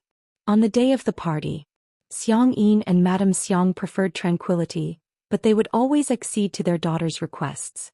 The two of them went on a day trip accompanied by their future grandson-in-law, Zhou Xian, and vacated the old mansion to host a party for Xiang Wan. The decoration style was simple and refreshing, with floral patterns, lace, bows and other girly elements as embellishments. At 10 o'clock in the morning, the live stream began. Countless curious netizens swarmed in, wanting to see what the gathering of the top socialites was like. The director was well aware of the public psychology. Several cameras were filming the details of the banquet from different angles. The comments section was full of exclamations from the netizens. Damn, they're actually using real flowers. I've seen this flower in a florist before. It's a cream-colored lily of the valley imported from France. Each flower costs 2 digits, but the Xiang family is actually using them as decorations? Oh, isn't this dessert from the Nanqing Hotel, which is a must-have for internet celebrities? Even an afternoon tea is so expensive. I really want to transmigrate into the body of a rich and beautiful woman to eat dessert on the spot. Venue design professionals are crying in a storm. What kind of godly design is this? Judging from the style, it should be the work of a big shot. When can I have such creativity and beauty? While the netizens were lamenting, guests began to arrive one after another. Beautiful women, dressed in gorgeous clothes, gradually became mesmerizing. The netizens began a second round of exclamations. This gauze dress is so ethereal. Damn, isn't this Brandy's spring fashion show next year? Someone actually bought it now. Sure enough, a gathering of top socialites is even more impressive than a celebrity walking the red carpet. Even A-list celebrities have to beg to get their hands on a high-end set, but the entire venue is filled with... Of course, most netizens only had one thought. Sob, sob, sob, sister E, baby, where are you? Only God knew how difficult it was to catch a glimpse of Xiangyi. It was only then that everyone realized how blissful it was to watch Xiaopo's live stream. After waiting for a long time, there was still no sign of Xiangyi. However, the netizens were waiting for Xiang Wan to appear. She said a few simple words and raised her glass. Everyone at the scene raised their champagne glasses. It wasn't an exaggeration to say that the moment Xiang Wan appeared, many daughters of the world's top companies and princesses of small countries were compared to her. She was simply like a maid next to a young lady in a movie or TV series. That was the aura of a real socialite. Others could at most imitate her clothes, but they could not imitate the noble charm in her bones. Amidst the endless calls, the camera turned and caught sight of Xiangyi's figure. The girl was wearing a blue and white checkered skirt, a ginger fisherman's hat and a strawberry knitted bag. She looked simple and casual, as if she had come for a picnic. Like the moon surrounded by stars, she was surrounded by several tall and handsome figures. Xiang Yu, Xiang Qi, Xiang Li, Xianxia. It was rare that the brothers of the Xiang family were all there. The live stream instantly exploded. Chapter 1021. Which fairy tale book wasn't closed properly? That's why our little princess walked out. Xiang Yi is really God's favorite child. She's beautiful and her 4 brothers are as good-looking as top idols. I'll show you guys how to grow lemons. Sister E, I'm your sister-in-law. Second sister-in-law is here to report for duty. Third sister-in-law must have a name. I'm fourth sister-in-law. Did I say anything? All of a sudden, sister-in-law's fans appeared and the live stream was comparable to a large-scale reunion party. They were allowed to bring a male partner to the party today, but Zhou Xian had posted on Weibo in the morning that he was going out with Xiang Yi's grandfather, Madame Xiang. So here came the question. Someone raised the question of soul interrogation. Who will Xiang Yi dance with during the opening dance later? All of a sudden, the live stream turned from a reunion party to a place for bets. I'm betting on Big Brother. The little princess vs the big demon, what a match. I'm betting everything on second brother. White versus black will win. I'm betting everything on big Uncle Xiang. Due to the fact that there were too many words such as betting and going bankrupt, the internet police even came to the live stream and almost caught the gamblers online. On a small island, the sightseeing bus was cruising slowly under the shade of the trees. There were banana trees and coconut trees everywhere along the road, making the scenery extremely beautiful. Madame Xiang was watching the live stream on her smartphone with a big screen. She said smilingly, I wonder who Tutu will choose. Xiang Yin humphed and said, it's the same no matter who she chooses. Boring. Madame Xiang said in disdain. She looked at Shui and said, Sui, it's been hard on you to accompany us on this trip. Shui was wearing a clean white cotton linen shirt and looked like a fledgling college student. He said with a faint smile, Grandma, it's my duty to accompany you guys. Aren't you curious who Xiang Yi will dance with? I bet, Shui whispered a name. Xiang Yin pricked up his ears but didn't hear it clearly. He asked anxiously, who is it? Madame Xiang said in displeasure, don't you think everyone is the same? Shui said at the right time, Grandma, why don't we make a bet? The loser will treat the winner to coconut. Xiang Yin didn't care about coconut, but when he heard about the bet he immediately got excited. I'll bet on boss. With Songchen's the demon, the others will cower. Old Mrs. Xiang said, I'll bet on second brother then. Xiang, Xiang Yi's, name Xiang. T have Xiang is name Xiang tt name Xiang. At the party. Xiang to Xiang as well. To dance should be the Xiang.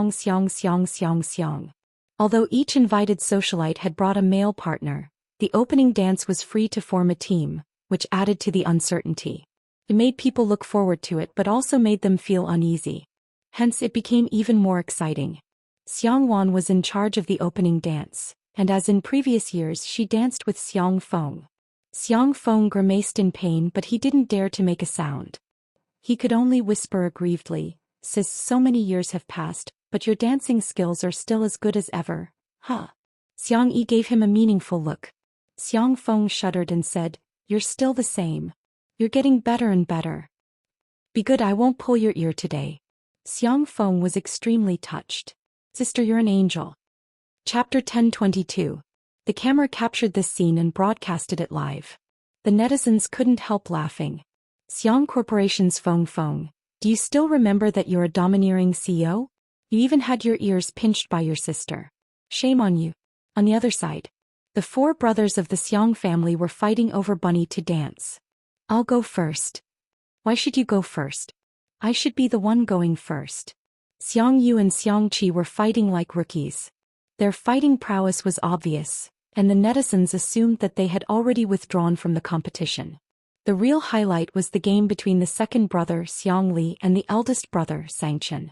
Xiang Li adjusted his glasses and said calmly, Big brother, you're old and your legs aren't good. I'm afraid you'll step on Tutu. Xiangyi's eyes were filled with fear. Second brother, do you want to die? The netizens also praised Xiang Li. Dr. Xiang, you're brave. Xianxia sneered. It's better than your uncoordinated limbs. Xiang Li, big brother, you hurt my heart. Xiang Li's genius brain worked quickly and chose a roundabout strategy. He looked at Xiangyi. Tutu, who do you want to dance with first? Xiangyi swallowed. I think it's okay if we don't dance. I'm not that good at dancing. She wasn't being modest, but she really wasn't that good at dancing. You have to choose. Then. Xiangyi's eyes went back and forth between the two brothers and finally landed on Xiang Li. Two. She wasn't afraid of stepping on second brother, but if she stepped on big brother's foot, Xiangyi didn't dare to imagine. Xianxia said calmly, you can choose the person you like the most. Xiangyi. She swallowed the words second brother that were at the tip of her tongue. Xiang Li said helplessly, Big brother, you're being immoral. Xianxia sneered. I don't need to be moral with you guys. Xiangyi, who was sandwiched in the middle, weak, helpless and pitiful. Having too many older brothers was sometimes a problem. Suddenly, a beautiful figure entered Xiangyi's eyes. The girl's eyes lit up. I choose her. Xiang Li, Question mark. Zaichun was confused. Everyone looked in the direction she was pointing. Song Qiuqiu was holding a plate of desserts. As if realizing that something was wrong, she turned her neck and met 4 murderous gazes. Oh! Song Qiuqiu was startled. Xiangyi had already run in front of her. The girl's slender arm drew a semicircle in the air, the standard posture of a man inviting a woman to dance. Sister Song, may I invite you to dance? Song Qiuqiu's voice was sweet as she teased. Are you using me as a shield? Xiangyi revealed an awkward but polite smile. Who asked me to like our tutu? Song Qiuqiu gracefully hugged Xiangyi and gave her a sweet wink. Let's make it clear, I'll do the male step and you'll do the female step. Xiangyi's ears turned slightly red. Huh. The live stream viewers. Brothers and sisters, the new cult couple has appeared. As a result, the crowd watched as the 2 beautiful girls hugged each other and joined the crowd for the opening dance. Without a filter, the scene still looked like pink bubbles. The cameraman specially gave the Xiang brothers a close-up. The depressed expressions on their faces were so realistic. However, Song Qiuqiu was their future little aunt. They could ignore their little uncle, but they still had to respect their little aunt. Ha, our tutu is so clever. Madame Xiang clapped and laughed. Old man, hurry up and buy coconuts for Sui Sui. Chapter 1023. Xiang Yin looked like an old man on the subway who was staring at his cell phone. How did this happen? How did this happen? He couldn't figure out why the 2 girls could dance with their arms around each other and why there were so many people cheering in the comments section. Old man, you have to admit defeat. Xiang Yin pursed his lips and reluctantly paid for the drinks. Shui inserted the straws one by one and handed them to Xiang Yin and Madame Xiang before picking up her coconut. Thank you, Grandpa. Xiang Yin drank a few mouthfuls of coconut juice and said earnestly, Sui Sui. The way he addressed her made Shui's hands tremble slightly and she almost dropped the coconut. The waves in the distance were rolling, just like Shui's mood at this moment. Grandpa, huh? You'd better pay more attention in the future. We can't let other men abduct Xiang Yi. Similarly, we can't let other women abduct her either. Shui couldn't help but burst into laughter. The feeling of being acknowledged and cared for seems to be pretty good. The dance was over. Song Qiuqiu held Xiangyi's waist with one hand and gently pinched Xiangyi's little face with the other. Because of this action, the audience applauded loudly and the viewers of the livestream were in a frenzy. Let's go to school together. When I was a child, I wanted to be an astronaut. When I grow up, I want to be an anthropologist. I can watch this face pinch 10 times. Sister Tian x Sister Tian, the sugar content is way over the line. Xiangyi skipped back to her brothers and reached out to Xiangqi. Xiangqi, my bag. The strawberry knitted bag on her back was stitched by Xiangqi with great care. Even the strawberry leaves were vivid and lifelike. Do you want it? Xiangqi waved the strawberry bag in front of her. Praise me with at least 200 words. Xiangyi was amused. Xiangyin, you're so childish. However, she still cooperated and began to suck up to him. Xiangyin, you're a stunning beauty and an immortal designer. You have a unique sense of aesthetics. Xiangqi beamed with joy and helped her carry her bag. Oh right, big brother, my phone. Xiangyi looked at her 4th brother, Xiangyu. Before the dance, she had given her bag to 3rd brother and her phone to 4th brother. Xiangyu followed suit. 300 words. The girl hesitated for a few seconds before deciding to praise him. Big brother, you're the light of esports, the #1 sniper in the country. The way Big brother fights, your every move is like a pictorial. After much difficulty, she finally managed to scrape together 300 words. Exhausted, the young lady finally took back her phone. She felt her mouth go dry, and suddenly there was a glass of lemon soda in front of her. Second brother is so gentle and considerate.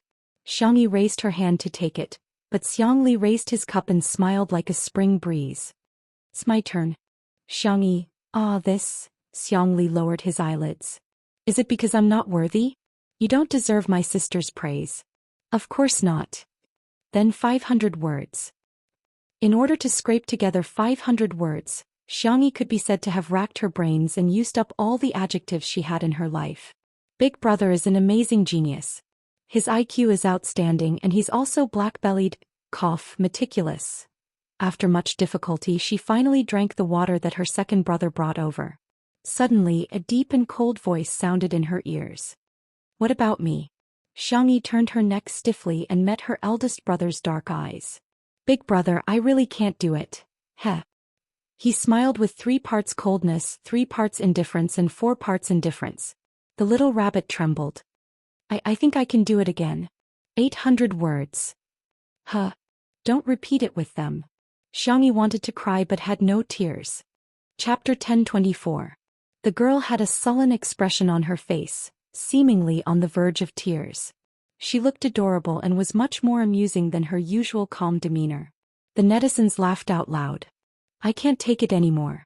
The Xiang family Adonis can change their name to childish primary school students. Haha, 800 words. The length is equivalent to a college entrance examination essay. Big brother is awesome. It can't be repeated. Ah, this is too much of a test for our kids' vocabulary. Who can praise her like this? Xiangyi struggled for more than 10 seconds before an idea struck her and she began to praise him in English. The netizens were dumbfounded. In addition to words like handsome, self-disciplined, and efficient, the girl also mixed in a bunch of English poems. The netizens were dumbfounded. Ha, she's so witty. Phew. After finally getting enough words, Xiangyi heaved a long sigh of relief and carefully asked, Big brother, are you satisfied? If not, I'll think about it again. The corners of Xiangchen's mouth twitched slightly before returning to a cold and indifferent smile. Barely. Xiangyi felt as if a heavy burden had been lifted from her shoulders. Her aunt's teasing voice rang in her ears. Little Tutu, what about me? Xiangyi was speechless. Xiangfeng also joined in the fun. Me too, me too. The little girl's expression could be described as hopeless. The netizens were also laughing uncontrollably. Auntie should have at least 1,000 words, right? I'm dying of laughter. The way the Xiang family interacts with each other is so funny. Qiao Beanbag, doesn't her uncle deserve at least 100 words of praise? The person in front, 50 words at most, no more. Haha, Xiangfeng is at the bottom of the food chain. Auntie. Xiangyi put her hands together and said coquettishly, Dear auntie, please spare me. The sudden coquettish behavior stunned the countless netizens in front of their screens. Xiangyi had always given people the impression that she was calm, composed, and had a seriousness that did not match her age. The netizens often neglected the fact that she was still young. Today's coquettish behavior instantly hit the hearts of countless people. This, love, yes. Not to mention the audience, even Xiangwan couldn't take it. She clutched her heart. Little rabbit, you say that again? And please spare me. Ah. Xiangwan was extremely excited. Then again. Xiangyi blinked her eyes and a sweet little dimple appeared on her cheeks. Auntie, I beg you please. The girl's voice was sweet to begin with, but after she softened her voice and acted coquettishly, she sounded like a squeaky milk ball. She really wanted to poke and pinch her cheeks. Xiangwan took 2 steps back. She couldn't take it anymore. Little rabbit, what do you want? Aunt will buy it for you. Xiangyi's eyes glinted cunningly. She thought she had finally escaped a calamity, but she didn't expect Xiangyu to suddenly grab her shoulder. The cool and arrogant esports god said in all seriousness, Little sister, act coquettishly. Xiangyi, ? Xiangqi's eyes also lit up. Hurry up. Xiangyi. Xiangli pushed his glasses and smiled like a warm breeze in March. Tutu, I want one too. Xiangyi. She looked at Xianxia for help, begging him to control these indecent brothers. Xianxia adjusted his cufflinks. His temperament was cold and abstinent, like the snow falling from the distant mountains. Wait a minute, I'll record a video. The netizens, as expected of the great demon king. Ah. It's bad enough that Big Brother didn't stop them, but he's actually helping them. Ooh. Chapter 1025. Half an hour later. Xiangyi was like a child who was being put on a show by her aunts during the spring festival. After she was done acting coquettishly, exhaustion was written all over her face. Little did she know that in the past half an hour the Spicy Tutu fans had taken countless screenshots and recorded countless short videos. Countless people had experienced the process of going from being a fan of Xiangyi to a fan of Xiangyi and then to a fan of Xiangyi's boyfriend. Oh my beautiful sister. Who is this cute kid from? No, motherly love is going to change. I really want to transmigrate into Shui and marry Sister E. However, there were also haters in the live stream. Xiangyi is so pretentious. She's already a grown-up. Can't she speak properly? Yeah, I can't stand it either. I've never acted coquettishly with my family. Feels so awkward. To be honest, if she speaks like that in my house, my father will beat her up. Girls should be more dignified and magnanimous. Being coquettish is too petty. In this regard, the netizens' reaction was a question mark. Are you there? Do you know that the Qing dynasty is long gone? What's wrong with her? She's not acting coquettishly with you guys. She's acting coquettishly with her family, okay? Sorry, my mother said that she doesn't like girls who act coquettishly, but I just showed her the video of Sister Yi acting coquettishly. My mother has already followed Sister Yi's Weibo account and she even asked me what it means to hit the charts. The two groups of people started arguing. The haters had fewer people, but they were good at attacking from tricky angles and were very aggressive. Both sides fell into a war of words for a while. There were even people who went to Xianxia and posted comments that were even more confusing. You like your girlfriend when she's like this? I thought you had high standards. Spicy Tutu, Sister Xianxia and Untimely C's fans were all furious when they saw such comments. Before they had time to compare the comments, a new post about Xianxia suddenly appeared on Weibo. Xianxia V. She has all the looks I like. I like everything about her, Xiangyi. The haters were speechless. As an award-winning actor, do you live on Weibo? The speed of the response was too fast. However, the fans were overjoyed. A slap to the face from the government was the most fatal. Lu, Xianxia did it today. Your friend wife doting demon Sui Suizi is online. I seriously suspect that Xianxia surfs 5G every day. Pay close attention to Sister Yi's every move. Some netizens joked and commented, Sister Yi acted coquettishly in front of her four brothers. She was just short of acting coquettishly in the arms of her lover. When we go back, we have to let Sister Yi make up for it. A few seconds later, a system notification appeared. Xianxia liked this Weibo post. The netizen. He imagined Xiangyi's soft and tender body nestled in the arms of a refined, ascetic man, and her delicate and coquettish appearance. How indescribable would that be? On this day, Untimely C's fans went crazy. All sorts of immortals and madams were pouring out food. Fan fiction, Q-maps, short videos. The couple's fans were cheering with tears in their eyes. At the same time, at the party, it was time for the group photo session. The most eye-catching ones were naturally the Xiang family. In order to compete for the spot next to their younger sister, the Xiang brothers went back and forth and engaged in a verbal battle. In the end, Xianxia won one spot with his absolute strength, while Xiangwan won the other spot by crushing Xianxia. Xiangqi said in a pained tone, "It's too hard for the three of us." Xiang Li and Xiang Yu nodded in agreement. Xiang Feng was speechless. Isn't he human? Chapter 1026. Xiang Feng's expression was so vivid that the netizens started another round of merciless ridicule. Xiang Feng is so pitiful. The most transparent and domineering Xiao in history. Xiang Feng's grandfather and Madame Xiang despised him, his sister pulled his ear and his nephew forced him to climb up a tree. I suggest everyone post hashtag Xiang Feng is too hard hashtag on the public chat. Xiang Wan had hired several photographers, and each of them was at the level of a top fashion magazine's photographer. They could even take a group photo with them. The Xiang family was so good-looking that they looked good in all the photos. Everyone had their photos taken individually, and they had also taken a group photo, and so on. Okay, next is the group photo. Miss Xiang, why don't you stand in the middle? The netizens also felt that given Xiang Wan's status, she was the most suitable person to stand in the center. Out of everyone's expectations, Xiang Wan flipped her curly hair. She had always been sharp-tongued, but today her tone was exceptionally gentle. Xiang Yi should be the one standing in the middle. That had always been a tradition of the Xiang family. The Xiang family would take a family photo every year. For the past 2 years, Xiangyi had been standing behind Xiang Feng's grandfather, Madame Xiang. When Xiangyi was a child, Xiang Feng's grandfather, Madame Xiang, would hold her in his arms for the photo. The photographer was secretly surprised, but he remained calm on the surface. Let's get started then. Let's take a traditional photo first and then a more interesting one later, okay? The shutters clicked, and the netizens in front of the screen were also frantically taking screenshots.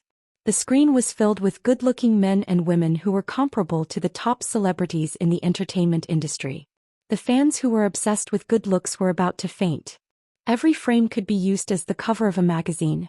In particular, Xianxia, who was in the middle of the crowd, was young, but her facial features were gradually maturing, and she vaguely had the aura of a great beauty. This family is so good-looking. Xiang Feng's grandfather, Madame Xiang, was also super good-looking.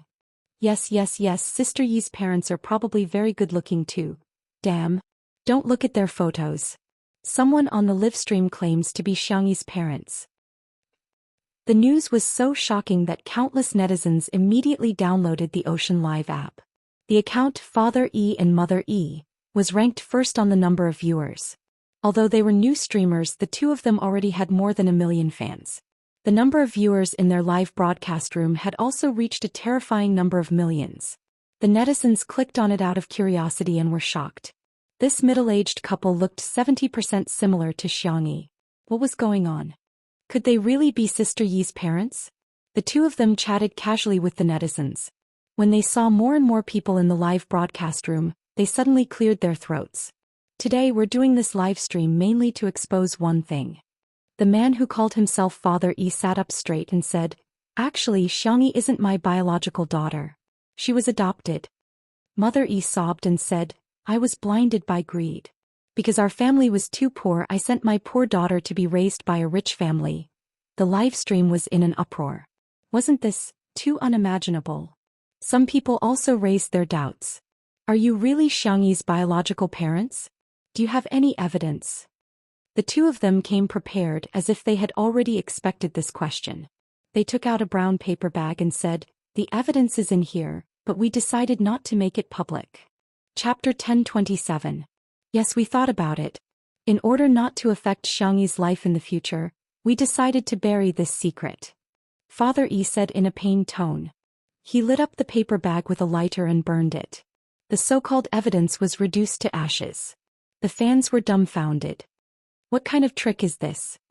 Since you don't want to affect Xiangxia, why did you start a live stream? I'm so confused. Why did you burn it just like that? How do we know if there's a piece of white paper inside? Are you guys insulting my IQ? It's obvious that you're trying to ride on my coattails. However, there were too many netizens and it was impossible for them to come to a consensus. There were conspiracy theorists and netizens who claimed to be little detectives who started making up stories to justify themselves. First of all, these two people look a lot like Xiangxia. Are there so many people in the world who look alike? There's no way to clear that up, right? Secondly, don't you think that Xiangyi's brother is too nice to Xiangxia? Maybe he doesn't treat her as his sister at all, but as a child bride. Thirdly, the fact that they burned the evidence shows that the two of them are very close to Xiangxia. Otherwise, if they just made it public, Xiangxia wouldn't be able to continue being a rich and beautiful woman. Lastly, I want to say that Xiangxia is probably from a wealthy family just by looking at her face. There's no way she's destined to be rich and powerful, everyone. Welcome to plus XXXX fortune telling for only 200 yuan. Some radical netizens even felt that they had been deceived by Xiangxia and went to Xiangyi's Weibo and livestream to denounce her. There were also people who frantically tagged the director in charge of today's livestream and asked him to interview Xiangxia. After watching the middle-aged couple's livestream, the director was speechless. How can anyone believe such clumsy acting skills? Asking Sister E to clarify things would be an insult to Sister E. He told the staff, "There's no need for that, the innocent will know." A few nosy socialites quickly surrounded Xiangxia when she went to the buffet area. "Sister E, sorry to disturb you, but we have a question for you," Xiangxia said good-naturedly. What happened?" "Well, did you watch the live broadcast?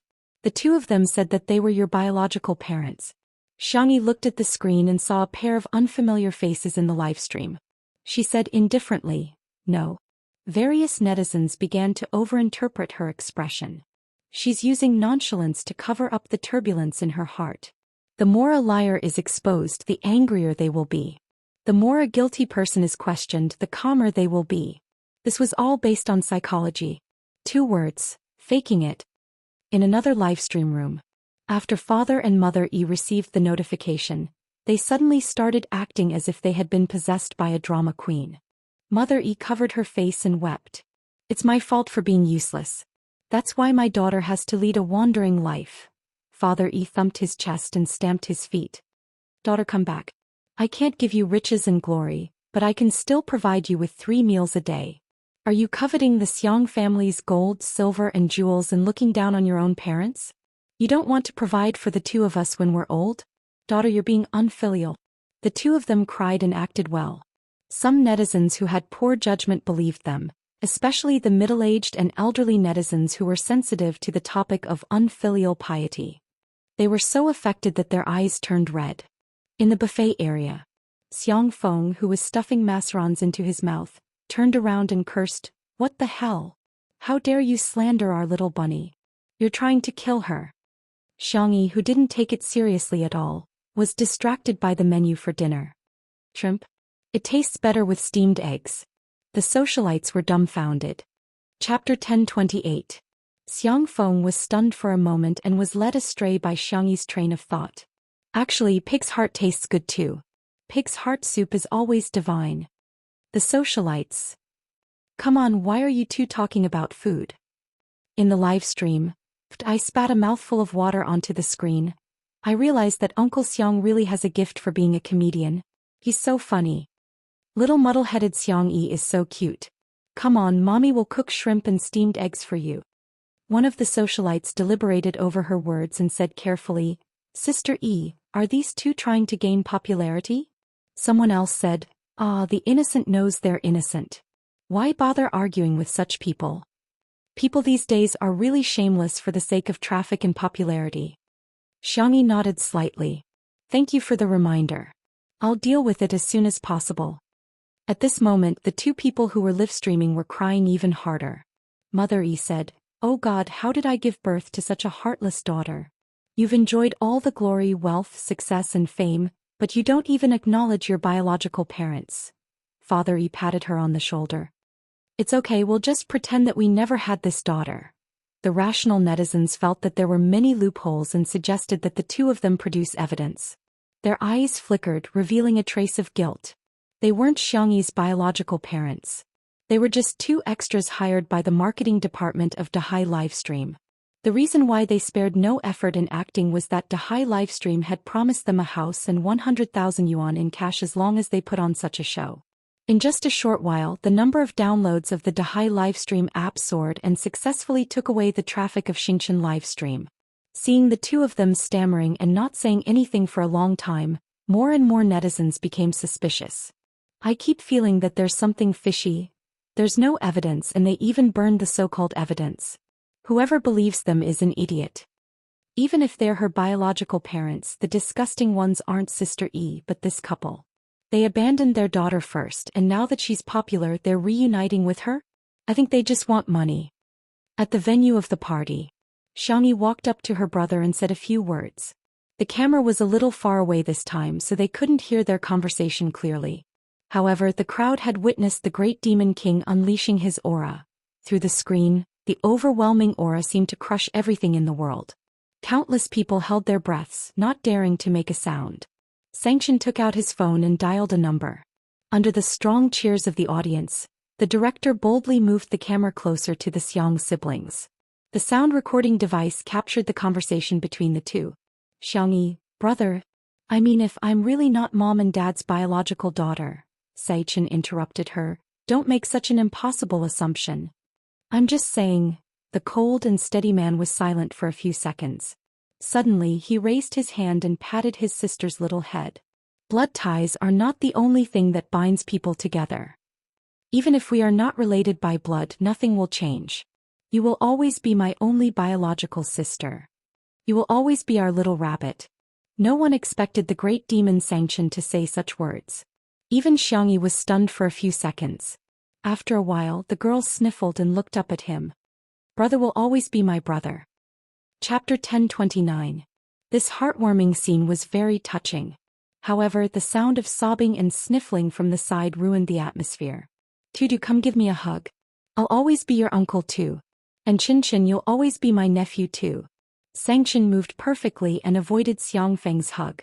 Xiang Feng blankly typed a question mark. Am I being despised? Xiangyi took the initiative to hug her uncle and said in a soft voice, Uncle, don't cry. You look so ugly when you cry. Sister Song will. Xiangyi paused and hesitated to speak. Xiang Feng was so touched that he cried, Tutu is still the best. You must be worried that Song Song will feel sorry for me. She's really my sweetheart. No. I'm just afraid that Sister Song will laugh too loudly when she sees you crying. Xiang Feng was speechless. Thinking of how he was trapped in a tree when he was a child and Song Qiuqiu laughed hysterically with his hands on his waist, Xiang Feng felt terrible. Xiang Feng's storm cry. After comparing the two live streams, most netizens came to their senses. At first glance it was just a farce.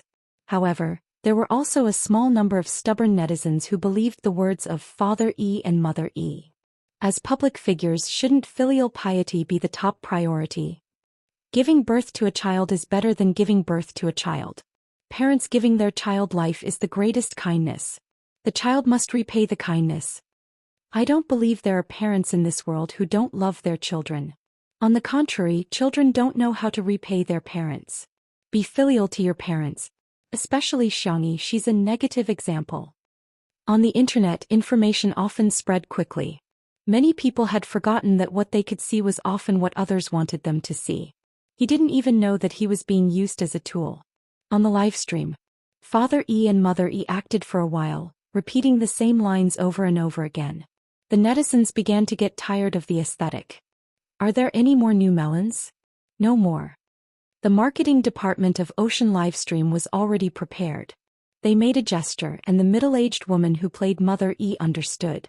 She wiped away her tears and said in a tone of despair, Actually, I have chronic kidney failure, also known as uremia. I need a kidney transplant. The doctor said that the compatibility between family members is the highest, but I've looked around and found no suitable one. Now my only hope is my daughter. This melodramatic plot immediately attracted the attention of many people. Her biological mother needed a kidney transplant. As her biological daughter, shouldn't she donate a kidney? This instantly became the topic of debate among the netizens in the live stream. Mother E was secretly overjoyed. According to the script, the live stream was about to end at this point. Soon she and her husband would be able to receive the reward for the live broadcast in the ocean. The next second, in the live broadcast room, a few lines of yellow text suddenly appeared. That was the special effect when gifting gifts, but it was used as a notification. Our company has accepted Madame Xiangyi's request and will file a lawsuit against the relevant personnel who slandered Madame Xiangyi. According to our country's laws, those who slander others and the circumstances are serious will be sentenced to imprisonment of not more than 3 years, criminal detention, public surveillance, or deprivation of political rights. Above. When Father E and Mother E saw this message, they were dumbfounded. Why are you suing us? Father E couldn't sit still anymore. He stood up abruptly and said, The contract didn't say anything about this. The staff wanted to stop them, but it was too late. Mother E immediately threw a tantrum. Then we're not acting anymore. Is there anyone like you? There's no justice in this. Chapter 1030. Whoosh. The staff of Ocean Livestream hurriedly cut off the livestream. The livestream went dark, but the netizens' comments exploded. Acting? Contract? Who did they sign the contract with? Is it Ocean Livestream? Hey, I originally thought this drama was boring, but now I'm not sleepy anymore. A senior executive of Ocean Livestream called and yelled, Who turned off the livestream? I'm asking who turned off the livestream. What's the difference between this and a guilty conscience? The staff member said weakly, Then we're thieves. The senior executive was speechless. Hurry up and get out of here. Ocean Livestream's original plan was to hire the 2 extras to act, and after attracting popularity and downloads, they would get rid of them, claiming that everything was directed by the 2 of them and had nothing to do with Ocean Livestream. As for the house and money that they had promised, of course they couldn't fulfill that promise. However, they never expected that the lawyer would come directly to the livestream to inform them of the news. What was even more unexpected was that the 2 actors had betrayed them and betrayed them. Ocean Livestream fell into chaos, and the major departments hurriedly held meetings to discuss how to deal with public relations. Unfortunately, their public relations were far slower than the speed of the netizens gossiping. At this moment, public opinion actually backfired. I'm laughing my head off. This should be the funniest scene in the industry. Ocean Livestream, don't show your face. It's already been uninstalled. There are thousands of livestream apps. If one doesn't work, let's switch to a smile. I'm so angry. The elders at home believed it and even wiped their tears, but it turned out to be a scam. I'll never use any of Ocean Livestream's products again. The netizens' anger towards the two scammers and Ocean Livestream all turned into pity and love for Xianxia. Everyone flocked to the livestream of the party. Some sent gifts, some left messages to comfort her, and most silently supported her with their actions. Those who didn't have the Xianxia livestream app went to download one. Hence, something happened that made Ocean Livestream vomit blood. The number of downloads they had attracted was less than the number of downloads after the incident. On the other hand, the number of downloads of Xianxia livestream skyrocketed, leaving Ocean Livestream in the dust. The technical department of Xianxia livestream even posted an emoji on Weibo. Salted fish winning. Their hatred had been raised to the max. It also attracted a lot of praise from the netizens. Coincidentally, it was time for a group photo at the party. Xiangwan had never participated in any photo shoots, and Xianxia was nowhere to be found. The socialites were fighting for the center position and they were all fighting each other. This kind of large-scale palace scheming scene, the audience watched with relish. However, the fans were worried. Where did Sistery go? Xiang family cemetery. The breeze blew the daisies on the ground and the tea in the celadone cup rippled. Xianxia had changed into casual clothes, a white sweater and black jeans, simple and clean. She poured her parents' favorite tea on the empty space in front of the grave. The surroundings were very quiet. Other than the occasional chirping of birds, there was no other sound. The girl's slender, white and soft fingers brushed past the black and white photo on the tombstone. Dad, Mom, are you guys doing well in the sky? Xianxia clearly knew that there was no such thing as a soul in the world she lived in. However, he stubbornly believed that people would become stars after they died. I miss you guys, a little. The girl's soft voice dissipated in the wind. Don't worry, it's only a little. Chapter 1031. The wind gently caressed the leaves, making a rustling sound as if it was responding gently. Xianxia rubbed her sore eyes. The corners of her eyes were red, but she didn't shed a single tear. She remembered that every time she cried when she was young, her parents would be sad. Suddenly, a warm hand appeared on the top of her head, gently and slowly rubbing her hair. Xianxia looked up and met her second brother Xiangli's gaze. Brother, yes, I'm here. Xiangli bent his knees and squatted down, keeping his distance from Xianxia. His amber eyes were reflected behind his thin glasses. Do you want to cry? Those eyes were usually filled with data and formulas, but now there was only a gentle glow. When her brother came, Xianxia felt her nose sting even more, but she still shook her head. Although I really want to, I can stop crying. Xiangli was speechless for a moment. After a moment he sighed helplessly. Our Tutu is a sensible child. But Mom and Dad will probably support Tutu's occasional willfulness. For example, you can be like Auntie, rolling your eyes when you meet someone you don't like. You can also be like little uncle, crying when you want to and laughing when you want to. Xianxia, oh. The little girl blinked, her eyes filled with tears. Xiangli thought for a moment and simply sat down beside her. He pointed at himself. Who am I? Xianxia, you're my brother. Then who are you? I'm your sister, not entirely. Xiangli corrected her. You're my sister, Mom and Dad's daughter, but you're also Xianxia. Mom, Dad, and I all hope that you can live happily and live for your own happiness, okay? He also poured a cup of hot tea in the open space and whispered, if you want to cry, you can always lean on my shoulder. Xianxia nodded. Her eyelashes trembled and stained with water. Not far away, a familiar voice suddenly sounded. Sister, where? Why don't I see you? Heh, are you a blind monk? What kind of look is that? The bickering sounds came from Xiangyu and Xiangqi. Looking in the direction of the sound, the two of them were like small tails following behind a tall figure.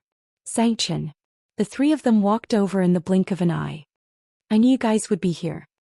Why didn't you bring me along to see your parents? Xiangqi muttered and squeezed his butt next to Xiangyu. Xiangyu was displeased. Third brother, look at how you're squeezing your sister. What do you know? Squeeze for warmth. Then I want to squeeze in too. The four of them huddled together. Then they raised their heads and looked at Xiangqin in unison. The great demon king was expressionless. He glanced at his brothers and sisters and complained in a low voice, childish. In the next second he also sat down in the only space available. The gloominess and coldness were dispelled and replaced by warmth. It really does seem quite warm, Xianxia said in a low voice. It's just a little crowded. Luckily little uncle and auntie aren't here.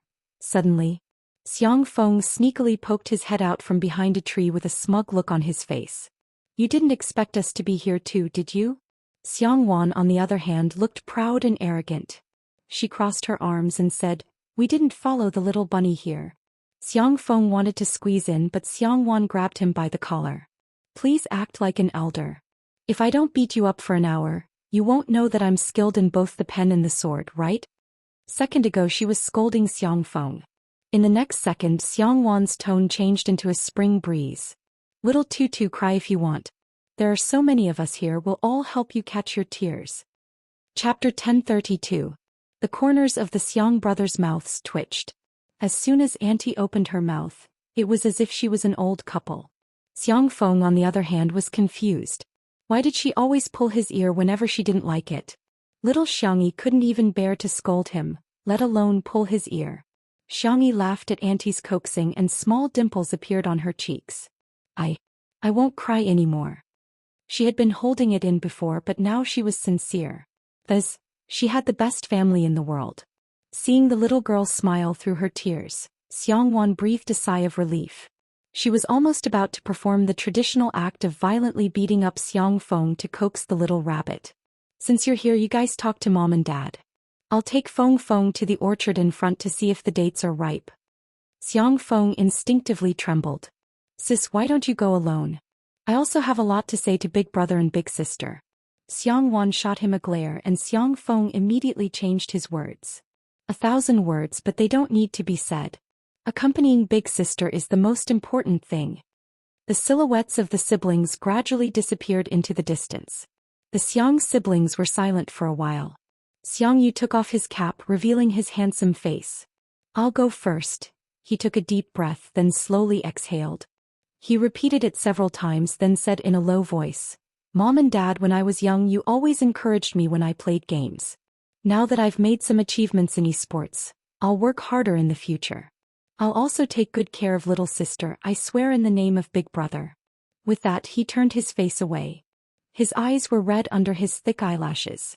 Xiangqi rubbed his head, messing up Xiangyu's slightly long hair. The latter gave him a look of disdain. Xiangqi stared at the photo on the tombstone. Next it's my turn. When I used to play with the sewing machine and make clothes for little sister's doll, everyone said I was strange, sissy, and not like a man. Only you guys praised me as a genius. Actually, I was secretly happy for a long time. It was you guys who gave me the courage to do what I love. Leave little sister to me. Xiangqi patted his chest. I'll make her little dresses for the rest of her life. Xiangli chimed in from the side. Dad, Mom, I'm sorry for making you worry about my health when I was young. You were troubled by my inability to make friends. You were troubled by my studies. Now that I have some achievements in the medical field, I don't have to worry about food and clothing. You don't have to worry about me.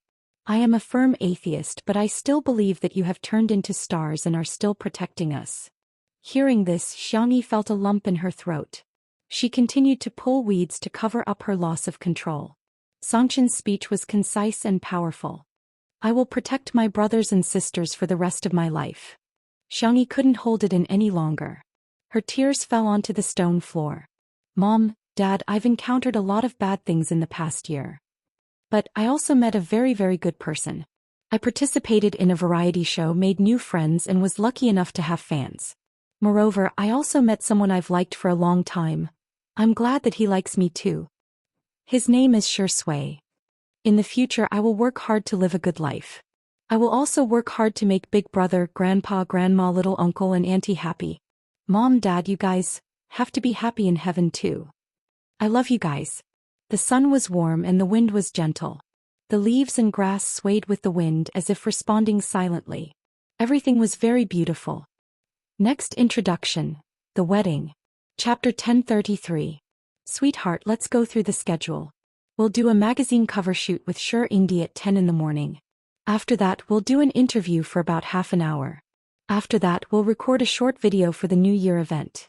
In the van, Anand chattered on and on, clutching the schedule tightly. His palms were sweaty. The beautiful Xianxia said helplessly, Anand, why are you more nervous than me? Anand pulled a long face. Boohoo, sweetheart, you were too careless in the past. This is the first time you've taken on so many jobs. Besides, Mr. C isn't here today. I'm a little scared to work alone. As a small manager with no work experience, managing a popular artist like Xianxia was too stressful. Xianxia asked curiously, where did Mr. C go? Haven't the two of you always been inseparable? Anand replied, I think Auntie is sick. He went back home to visit her. Before he finished speaking, his phone buzzed. It was a message from Sichuanbai. Have you eaten? I'm already at home. Anand quickly typed, is Auntie okay? Do you want to bring her to Nanjing? The medical resources here are better. I can help you contact a doctor. Sichuanbai, it's a lie. Madam Hong is fine. She just tricked me into coming back for a blind date. Anand, then don't let Auntie down. Go shopping with Auntie and have afternoon tea with her friends. Give her some face. If you find someone suitable, hurry up and meet her. You can't be single forever. There was no reply for a long time. It wasn't until Anand accompanied Xianxia into the dressing room that he received two strange messages from Mr. C. I didn't want to ask at first, although we've known each other for so long. But it's fine. Do you want me to go? Anand was baffled. Mr. C had always been a very opinionated person. He was highly efficient and made decisions swiftly and decisively. He was completely different from a procrastinator like him. Why would he come to ask for his opinion? Could it be that a ruthless work machine would be at a loss when faced with relationship problems? Anand pressed the voice button and said, Mr. C, I think you should muster up your courage and challenge yourself. I believe that with your qualifications, as long as your blind date isn't too weird, they will definitely be very satisfied with you. Mr. C, let's go. Oliver, give me. This time Sichuanbai replied with an ellipsis. Anand stared up and down, left and right for a long time, but he still couldn't figure out the meaning of the punctuation. He was a flunky who had poor reading comprehension since he was young. He was so worried that he scratched his head. There was only one question in his mind. Why was Mr. C like this? Good girl. Can you help me take a look at what Mr. C is trying to do? Sure. Xianxia finished reading their conversation and felt sympathy for Sichuanbai. What's wrong? Was there some kind of mystery behind it? Or is there a hidden meaning? Xianxia reminded him tactfully, well, just take it literally. Anand stared at him again. All of a sudden, the fog in front of him seemed to have cleared up, revealing the moon. Anand was suddenly enlightened and slapped his thigh. I got it. Xianxia's eyes lit up. She was ready to be a couple on the spot. However, she heard Anand say confidently, like Sherlock Holmes solving a case. That's a hidden sentence. The first part of Mr. C's sentence is you're an idiot. That's too much.